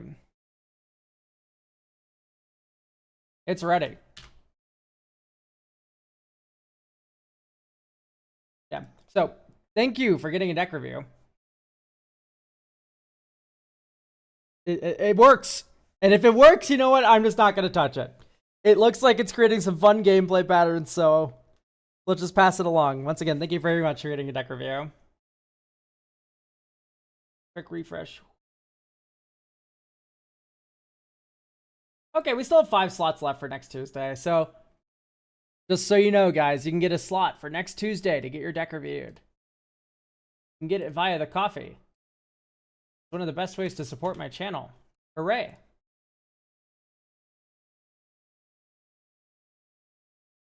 Alright, final deck belongs to Ciara. What about RMS Titanic and the Dan Lewis deck? You mean the deck we were reviewing like an hour ago? Yes, it would be fun. Of course it would be fun. 4 men to make 7 treasures seems good. We have Urza, Lord Protector. Yeah, we're gonna restart the recording on this one. Okay, we have Urza, Lord Protector from Ciara. So, the game plan is to flip Urza early and -10 to stacks around. To kind of stacks around. Something I've been hoping to do more often is pop Teferi / Talent Emblem. That way in a 4-player game, I can push -10ing more and win with artifacts. So with Teferi's Talent, whenever you draw a card, put a loyalty counter on Enchanted Planeswalker. What does the -10 do? Artifacts and Planeswalkers gain indestructible until end of turn. Destroy all non-land permanents. I see. Okay. No preference in terms of UB or whatnot, but I'm building this with a $100 budget. Okay. This deck feels unfocused right now. There's a couple of cards that I know I could change, but I don't know what to change them to make my game plan more consistent. Okay. So we're going to start by duplicating. And then we're going to sort by mana value. And then we're going to add Transit Mage to your deck, which is already in. Great. Trinket Mage is also already in. Okay, I'm a little questioning of Trinket Mage here. It grabs a couple of good things, but it's not the best. Collector's Vault, also not a fan of. It's just a bad discard outlet, especially for blue. I don't like it. It's 4 mana for your first discard. That's kind of bad. Card. Create a Power Stone. Sure. This card's awful. Wow. This card's an Oblivion Stone, or Oblivion Ring, or rather, Null Rod. God, those are all different cards. Karn, though, Null Rod, -2 can get the Might Stone and Weak Stone back, notably, after you've melded. That seems kind of important. Or wait, no, because exile them, then meld them into Urza. So this would be in play, and then after this dies, it goes into your graveyard, right? It's not an exile forever. Okay. First ability of an artifact costs 2 less to activate. I like this Teferi. That's funny. Ugin. I don't know if I like this Ugin. Okay. Redress for Fate. We don't have a lot of enchantments or artifacts, really. Brilliant Restoration. I'm not a big fan of all of these cards. They feel like they're going to be dead draws. And instead, what we can be running is something that's a lot more compact, right? We have We don't have Buried Ruin already. So let's add Buried Ruin. Right, this can get the Mightstone and Weakstone back, even if Urza's answered. We can also run the other one, Academy Runes.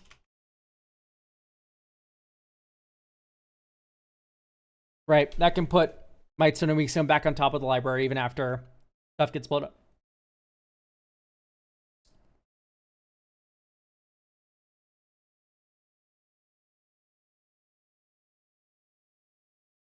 On any player's turn is if you can cast an instant. I see. So instead of doing the Teferi's talent stuff, I think. March of Progress. Choose target artifact creature you control. I see. You can overload it.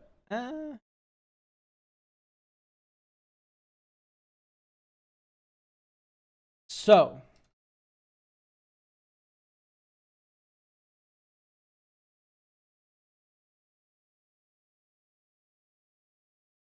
The sync I don't really like. So, for me, artifacts and planeswalkers you control get indestructible until end of turn. Destroy all non-land permanents. For me, isn't there an Ajani that has to do with loyalty? Or is that in, put a +1/+1 counter on each creature you control and a loyalty on each planeswalker. Urza starts at 7 loyalty. So with this Ajani in play, you are able to instantly ult Urza, although that would kill Urza. We could also run, like, Onake Oathkeeper.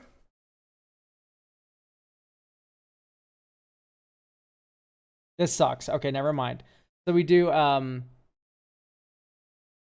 Loyalty Planeswalker.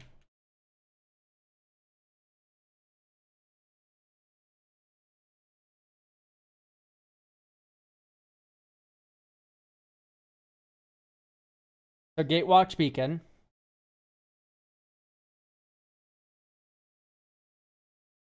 Oath of Gideon. Twice each turn rather than only once. That doesn't work with Urza, does it? Because it doesn't give us an additional time. We can already activate Urza twice.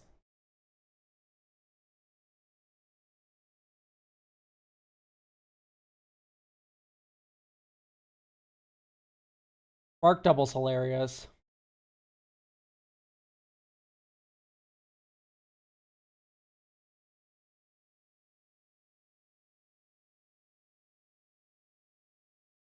Chain Veil's a little slow for my liking. And then you run Thrumming Bird.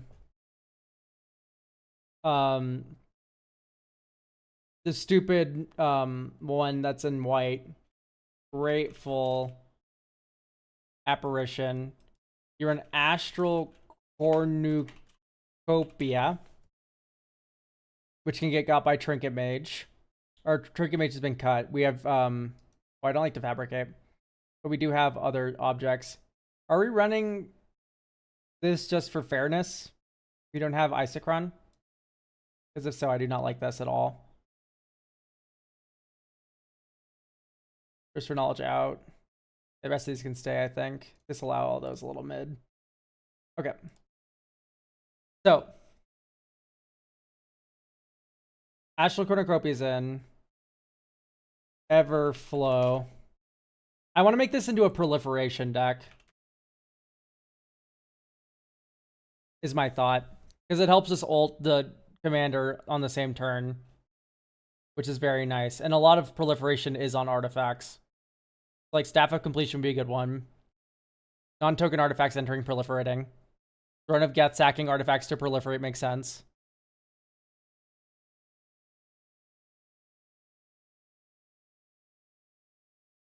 Okay.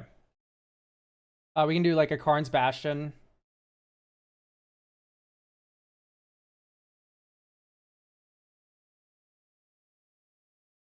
Hilaria West, which can tutor up the Astral Cornucopia, which is your best mana rock now. Oh, Proliferate, sort, MV, and we're gonna add all the good, just like high floor proliferation cards. Contentious Plan, Experimental Augury, Metastatic. We don't have a lot of non-tokens in the deck. Ripples of Potential can protect the commander. Serum Snare, return target creature to its owner's hand if its mana value is 3 or less. We don't want to really bounce stuff because we're exiling it all, or destroying it all rather. Player West grabs Planar Nexus for Tron lands too, right? I guess so. Are we running Tron lands in the deck? We are running Tron lands in the deck, and we have Planar Nexus. Yeah, so that should have been in a long time ago. Dreamtide Whale. I mean, I'll add Flux Channeler. Although it's a creature that gets wiped up by our own Urza, which is a little annoying. Like, I do not understand. I do understand the downside to adding Thrumming Bird in this stuff, in that it does get swept up by Urza, but at least until then, it's doing something. I do like that Tekethal can give himself indestructible. As this Gambit should probably be in. Okay. Inexorable Tide. That one I'm a little bit more iffy on, just because it is 5 mana.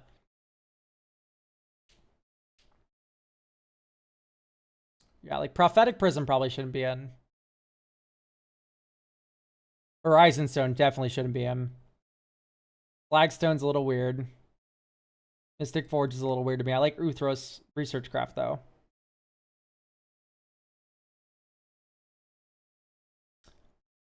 Okay, we are over the $100 budget now, by the way, so let's just sort by price and take something out.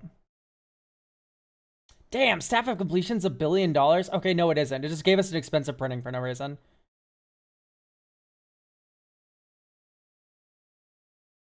So I think like a Search for Glory.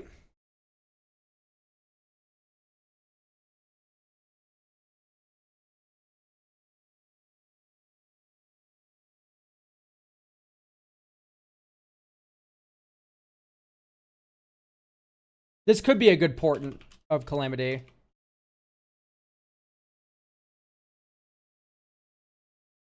Right, just being able to cast a bunch of spells, so you do Brainstorm. Because we have a bunch of different card types. Brain Surge for top deck manipulation, portent. And then Aminatus.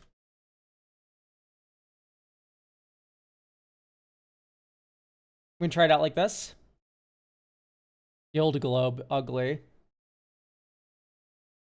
I like Liquid Metal Coating. Let's do Liquid Metal Torque, call it. Really they won't be mad if we go like $2 over budget. The Liquid Metal Torque also in. Mystic Skull. Seems bad.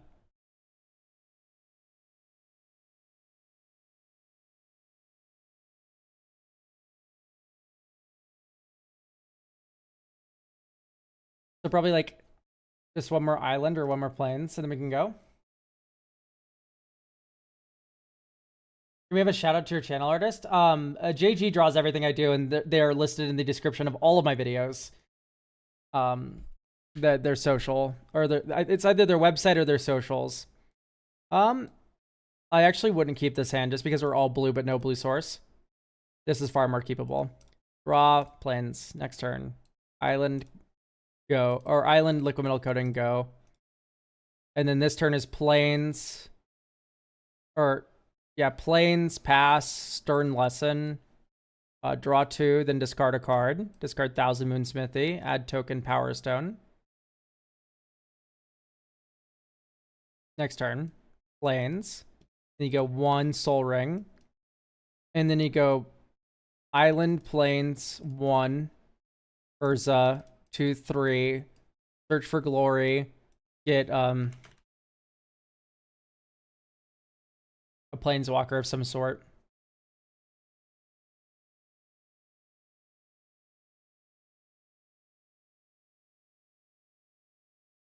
Get to Fairy. Tap Teleria West. And let's just blind flip here. 1, 2, 3, 4, 5. X is 5 portent. 1, 2, 3, 4, 5. So we have enchantment, artifact, land. Sadly, that means we miss, but we can still put artifact, artifact into hand, enchantment into hand, land into hand. These go to graveyard.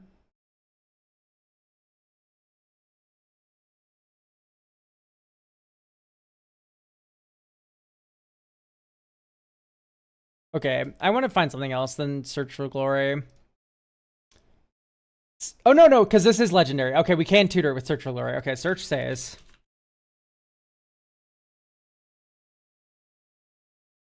Don't really like Bronze Guardian.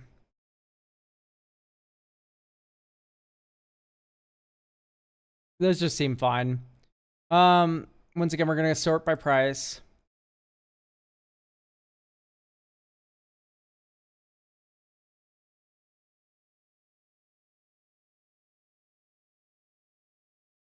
Okay, I don't believe in Karn. It's just kind of too much for the budget. For like a very niche use case. Yeah, maybe I don't even like a Johnny. Okay. Because we have all these other ways to proliferate.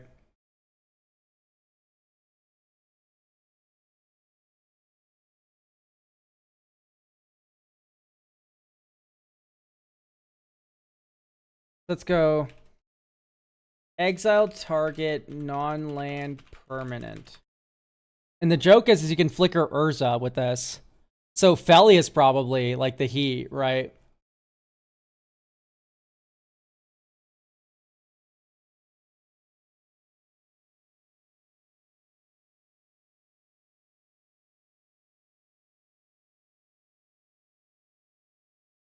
That's like Flicker Westphalia.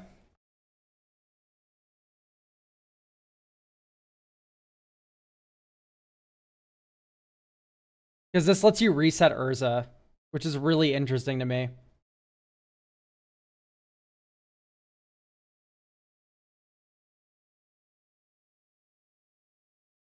Because that's the best way to put like a billion loyalty counters on him is just to reflip him. Because he has 7. And Fairy, Temporal Archmage. Yeah, so maybe you do end up doing Teferi's Resolve or whatever. Teferi's Talent. Whenever you draw a card, put a loyalty counter.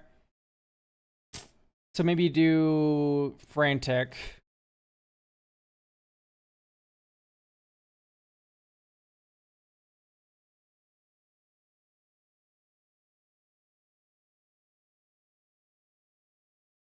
Deification.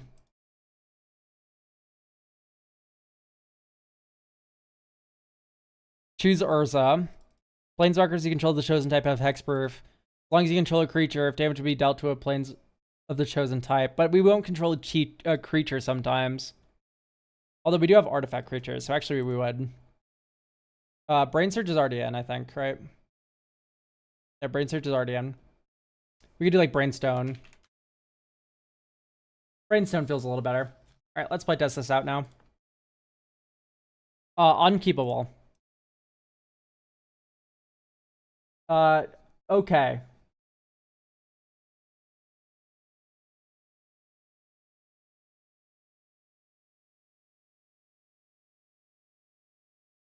Pass 1, 2, 3. Urza's Cave, crack it.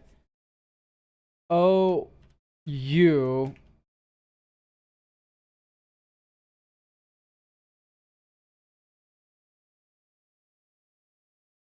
Archway.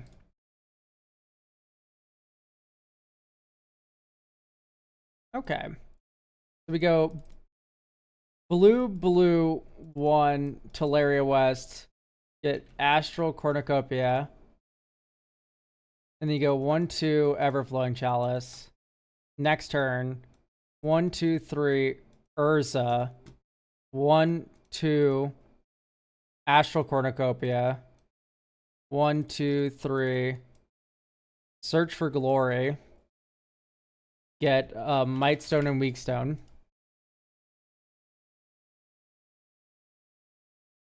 Free. 1, 2, 3, 4. Mightstone and Weakstone, draw 2. 1, 2, 3, 4, 5, 6. Ah, so close. 1, 2, 3, 4, 5, 6, 7. Oh, no, never mind. We do have enough. I only counted this for 1. So we have Urza Planeswalker now. Hello, my name is Urza Planeswalker. Okay. Things got 2 less this turn.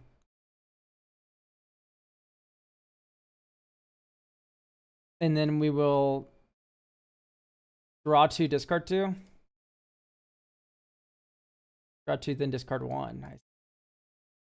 We actually want to keep Moon Silver Key. Okay, so sadly we can't pop this same turn. So it'd probably like take a bunch of damage. Next turn. 1, 2, 3, 4, 5, 6, 7, 8. Aminachu's Augury.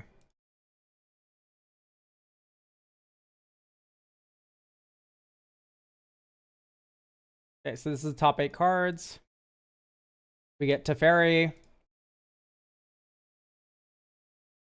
Freecast Ripples. Or Freecast Flux Channeler. Instant. Oh, no, we already did instant. Sorcery X is 0 for the proliferation. Land into play tapped. Rest on the bottom.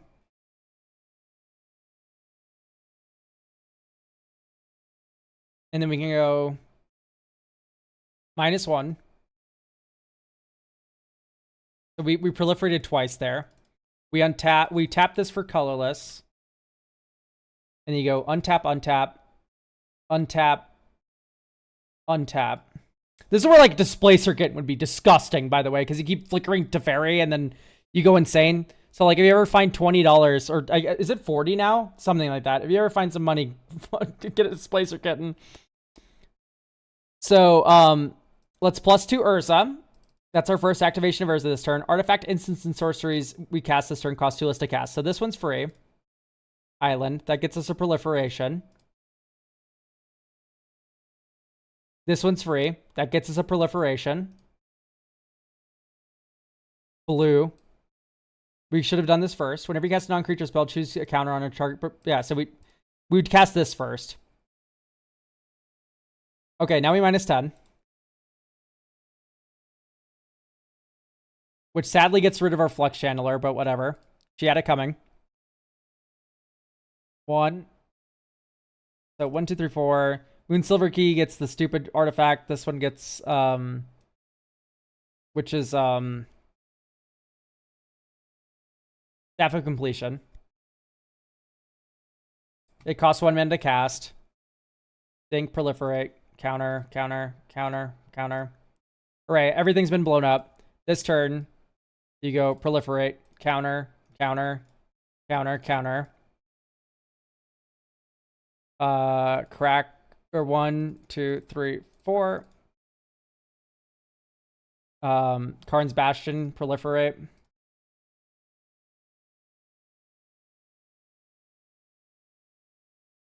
Frantic Search.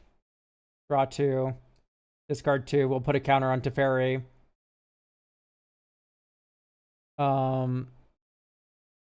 Crack the Mind Stone draw. Grateful Apparition, which sadly doesn't really work for us. But we'll go -10 on Teferi. So we can now activate this at instant speed. So we go 1, 2. Draw 2, then discard a card. Throne of Geth. Sack Throne of Geth. Dink, dink, dink. Also dink. And then we activate him a second time. Oh wait, no, we already activated him once. So then you pass. You go activate, draw, discard. And then you can -10 at instant speed. Hooray. So proliferation is the angle we want to go with this, is my opinion. This is already playing kind of fun. I've never seen an Urza Lord Protector deck where like flipping it is the goal of the deck. But this is pretty interesting to me. So, like I said, I like the Tekethal gives himself indestructible. Everything else here is just kind of working for me. I think maybe Emery can go. 31 artifacts. Yeah, I'm just not a fan.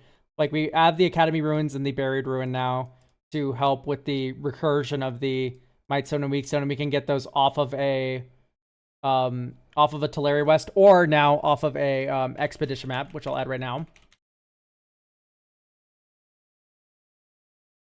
All right, and we managed to keep it, around $100. Once again, Displacer Kitten would be the most disgusting thing you could ever add to this deck, but it's $30.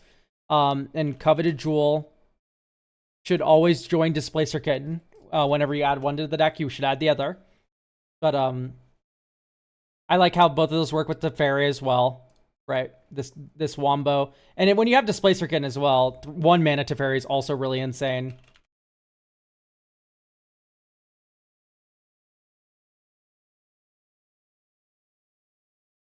Right, and then you can run like you already have a couple zero drops that can go infinite with that. So, if you ever need upgrades that are non-budget, this is some pretty good material here to start with. But as it stands, I don't know. Like, this deck feels pretty good. Like, we can probably just play test again to make sure it wasn't a fluke, but I don't think it was. Hooray, Soul Ring. Maybe go Urza's Cave here, and then you go bracket for white type land. They'd probably just get Razortide Bridge.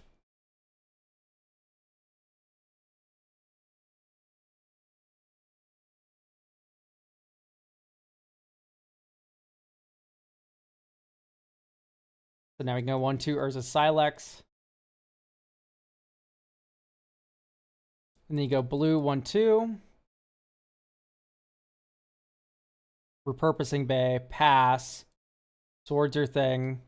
1-2, sack this. Yeah, we're fine. So we go Urza Silex into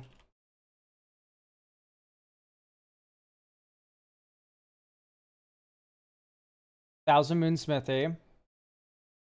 Get a gnome.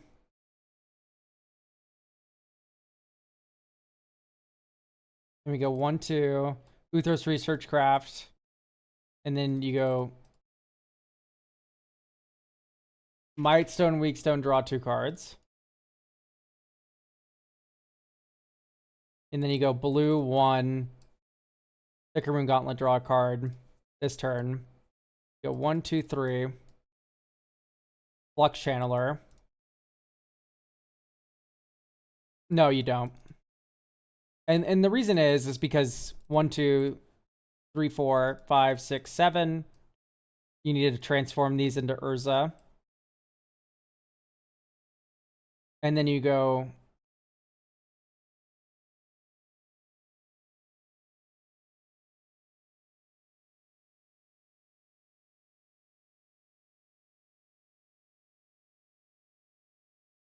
artifact, instant, and sorcery spells cost 2 less to cast.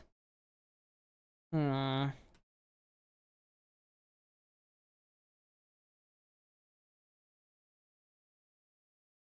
draw 2, then discard.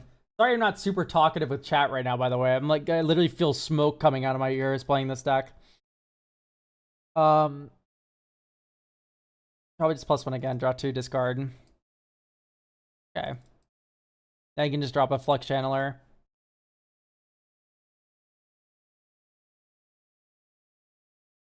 And then this turn you can kind of like just go ham.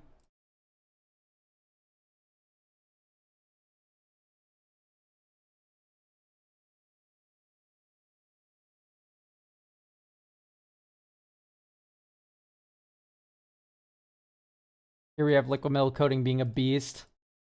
Make Flux Channeler into a artifact creature. And then nuke everything. Oh, we should have gotten extra counters too, lol.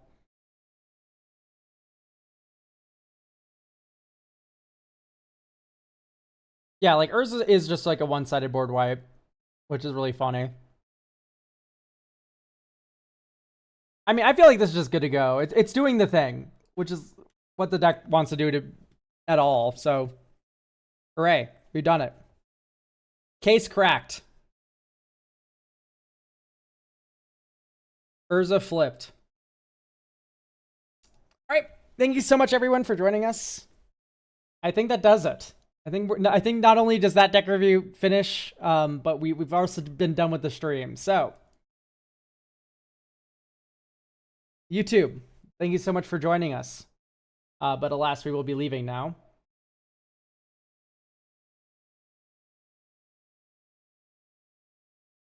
And then Twitch.